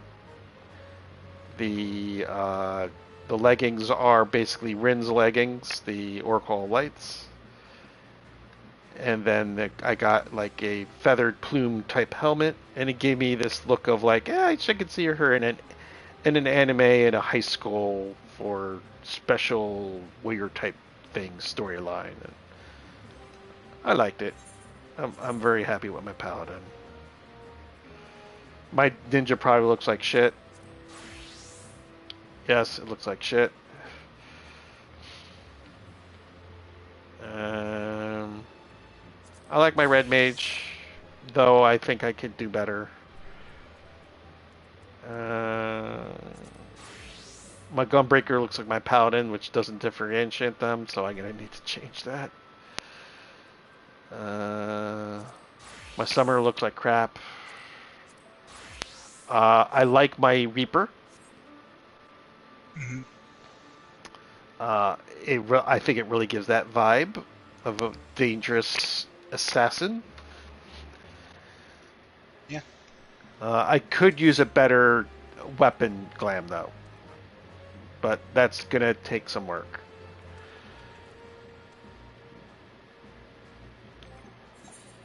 So I am happy with my Reaper. Uh, I like my Sage. I'd still just like, I could use maybe hopefully a better weapons, but I still find Are it you looking for a particular glow? Or are you looking for... the one that I sent that picture to you, but that's I think from the Omega Ultimate. I really like those. You should check out the Mandible weapon. Yeah, I should. Um, so I like my way my Sage looks. I get that college or like even high school type look, even though this is a college get up, but you know, a squirrel girl has found out she has some magical powers, and but she's got weird weapons and stuff. My dancer is still work in progress, though the stuff I have on her was not easy to get. Yeah, because you had to like craft a ton of like rare silk. Yeah, I had to get the rare silk for, which was one not cheap, or two not easy to get, and then of course you're doing with free for all rolls. So This is the dancer outfit I currently have. chest piece is nice. Yes, I actually like the chest piece. Probably would keep the chest piece in the hair. Yeah, I think you could do a little bit better with the the leggings. Yeah. Because I know that the you know the black front and back to your thing, that's part of your chest piece. That's not part of your legs. That looks good. It just you need something better for your pants. Yeah. Better shoes, better pants, and as for the weapon, I know exactly what it's going to be. It's going to be the Shinryu ones you crafted for me. Oh yeah, I mean, like mine. I don't think these even glam. They're not even glam. They're just these are the Kitios chakras. So I need to get some. There's a couple that I like, but getting the crafting material is going to be tough. Because it's expensive as fuck on the market board. I'd rather just game for it. Scholar is. I haven't even really do. I just throw shit onto it right now. I haven't finished the job quest for it yet because I have to figure out how to use it. I like my samurai because I went with a theme. It's just a high school girl from a public Japanese school with a boketon, a wooden fucking practice sword. Yeah, and people say, "Well, wait a minute, where did you get that?" No, this is something you buy from the shop. But I'm fine with it. I bought it for a reason. My dragoon's a work in progress. I do like the chess piece though. That was a hard chess piece to get the stuff for. I really like it. Let's see here. My bard could be more bardy. Especially better hat. That's the Valerian hat, isn't it? It is the bard chapeau. Okay. That is a job quest hat. I would have suggested the Valerian hat, except that I don't think you can dye that one. Which I think you probably want dyed. Is that a craftable thing? It's a dungeon hat. Which dungeon? It's the second to last Stormblood, 69, if I recall. It is the... That is Castrum Abania. I don't know if I had gotten it before. I might have it in my glam dresser. I don't know. I have such a huge collection. Yeah, but I need something more bardy. Like, you know, the skirt is okay, but I mean, it's not bad. But it's just bards need to like project that, hey, look at me look, and it just doesn't have that look at me look. What the hell is this one? But check out my weapon though. Yes, you got the Hades bow. Yes, I really like the look of this Hades bow. Okay, that's the one I was looking at for my Astrologian. It's the Sharpened Sphere, the Last Air. Is that craftable? It's an anima weapon. Oh, so it's a relic.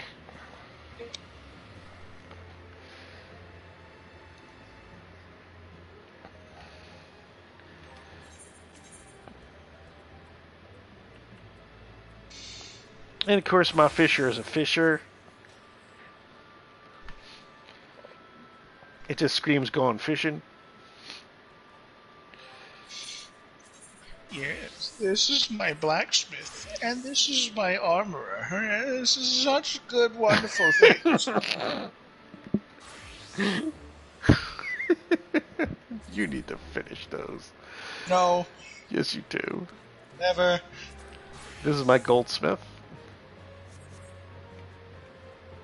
That's nice. Not bad.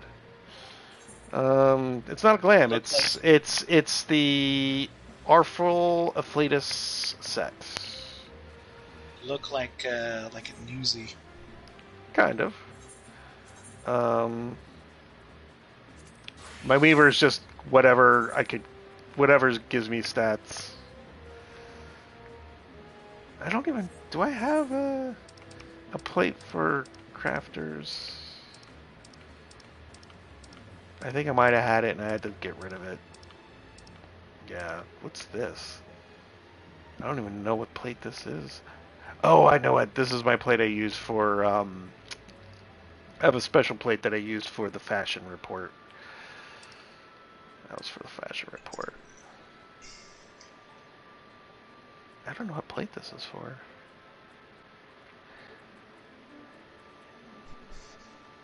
Oh, wait a minute. Is this for... Is that for my Reaper?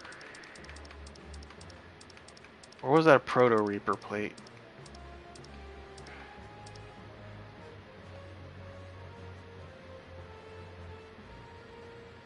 That might have been a Proto Reaper plate.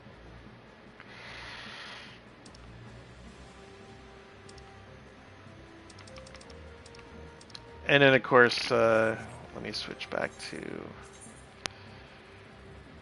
let's see what's... this is my botanist.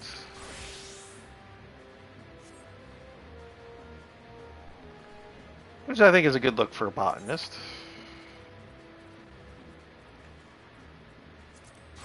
My armor's just whatever I have. Oh, here's my black mage, which... it could be better. That's my leather worker, which is whatever I have. My blacksmith, which is whatever I can get that makes me stats. Here's my blue mage, which is a work in progress. Here's my miner, which is just basically still I sense a 50 spoil unfoiled up, but I'm not going for it. Here's my culinarian, which doesn't make sense at all.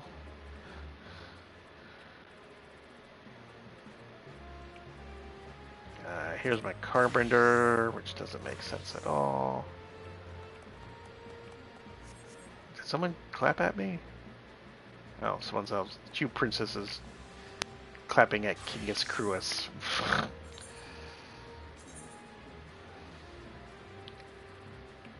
But back to my monk. Alright, well, thank you for joining. Thank you for watching us. We also talked about glams and stuff. But when the next stream is going to be... I really have been grinding out Final Fantasy 14. I don't want to just keep doing Final Fantasy 14 streams, so... I don't know. Maybe definitely this Sunday. I have to do. I have to get back to Super Evil Pop Tarts. That's would be Sunday at 9:30 p.m. Eastern Standard Time. I'm still doing Resident Evil 4 Remastered. So,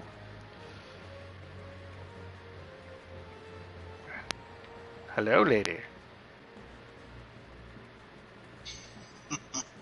Okay. I didn't think we're all that imitating, but uh, yeah, we're gonna get back on our streaming schedules. I will tell you this: Destiny Disappointment Tuesday is on hiatus until the beginning of the next season, which shouldn't be that's like what, 2 weeks from now. 3 weeks. 3 weeks. So Destiny Disappointment is on hiatus. Uh, Dragon, I don't know. I think he was going to do Alan Wake, but there's some nudity involved, so he wasn't able to stream it. I do have Armored Core, and I do want to stream it. That would be on a Monday, but I need to watch the space on my PS5 and get some money to get a bigger hard drive, or either get a external hard drive for PS4 games, because I still have some PS4 games that are on my PS5 because those are PS4 games that I like. But I still need to upgrade my PS5 hard drive just for space. Wednesdays is when we do Final Fantasy 14. Thursday is supposed to be me, Dragon, and Bam taking our turns doing the Final Fantasy Pixel remasters. We've all been horrible at keeping up with that. Unfortunately, my day is now the day for Treasure Dungeon. Yeah, that's right. Saturdays. Well, so Bam can't be held. I picked Thursdays, so I have no excuse. I just haven't been doing it. I would just have to do it earlier. I think Dragon picked Mondays. I have to ask him when he's going to finish it. He picked the one that he hates. They gave me 3. I mean, granted, I never played 3.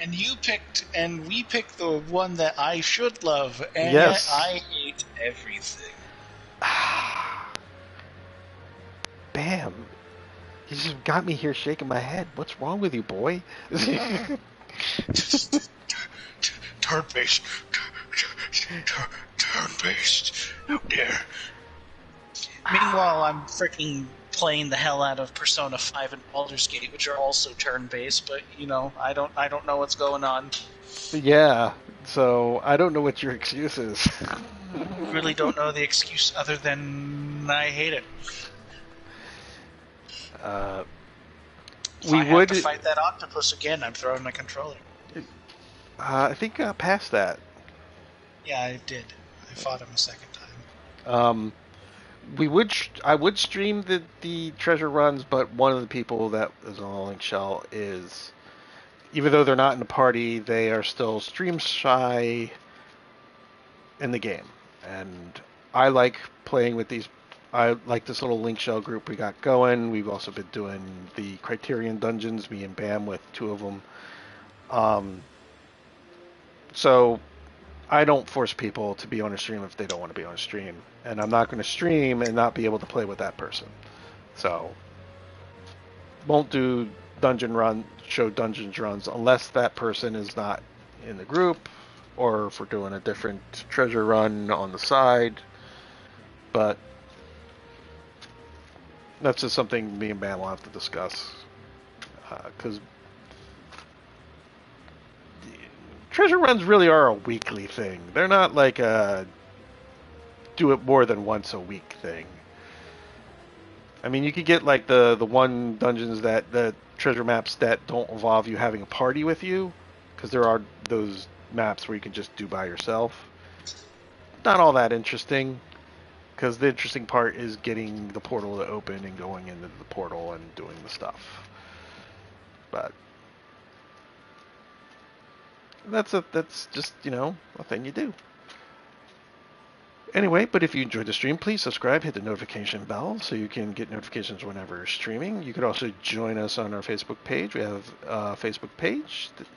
Send a request to join. 9 times out of 10 you'll get in. It's about games, geekery, stupidity, no real bullshit. We get that on a daily basis. We also have a Discord called Space Canada. And, what's actually worse than the state of Marvel Cinematic Universe and Star Wars? Or severely underused Twitter pages? Or whatever the fuck they call it now. I don't know. Some kind of weird math thing that Elon Musk makes him smart when he is a complete fucking idiot. Space Canada TV, our PR man, I am Emo McGillicuddy, and my own super evil Pop-Tarts. One word, spelled out like my tag. I'd like to thank Bam for joining us. My name is Super Evil Pop-Tarts. As always, executive producer, Taku Nefel Kitty. Remember, in space, no one can hear you apologize.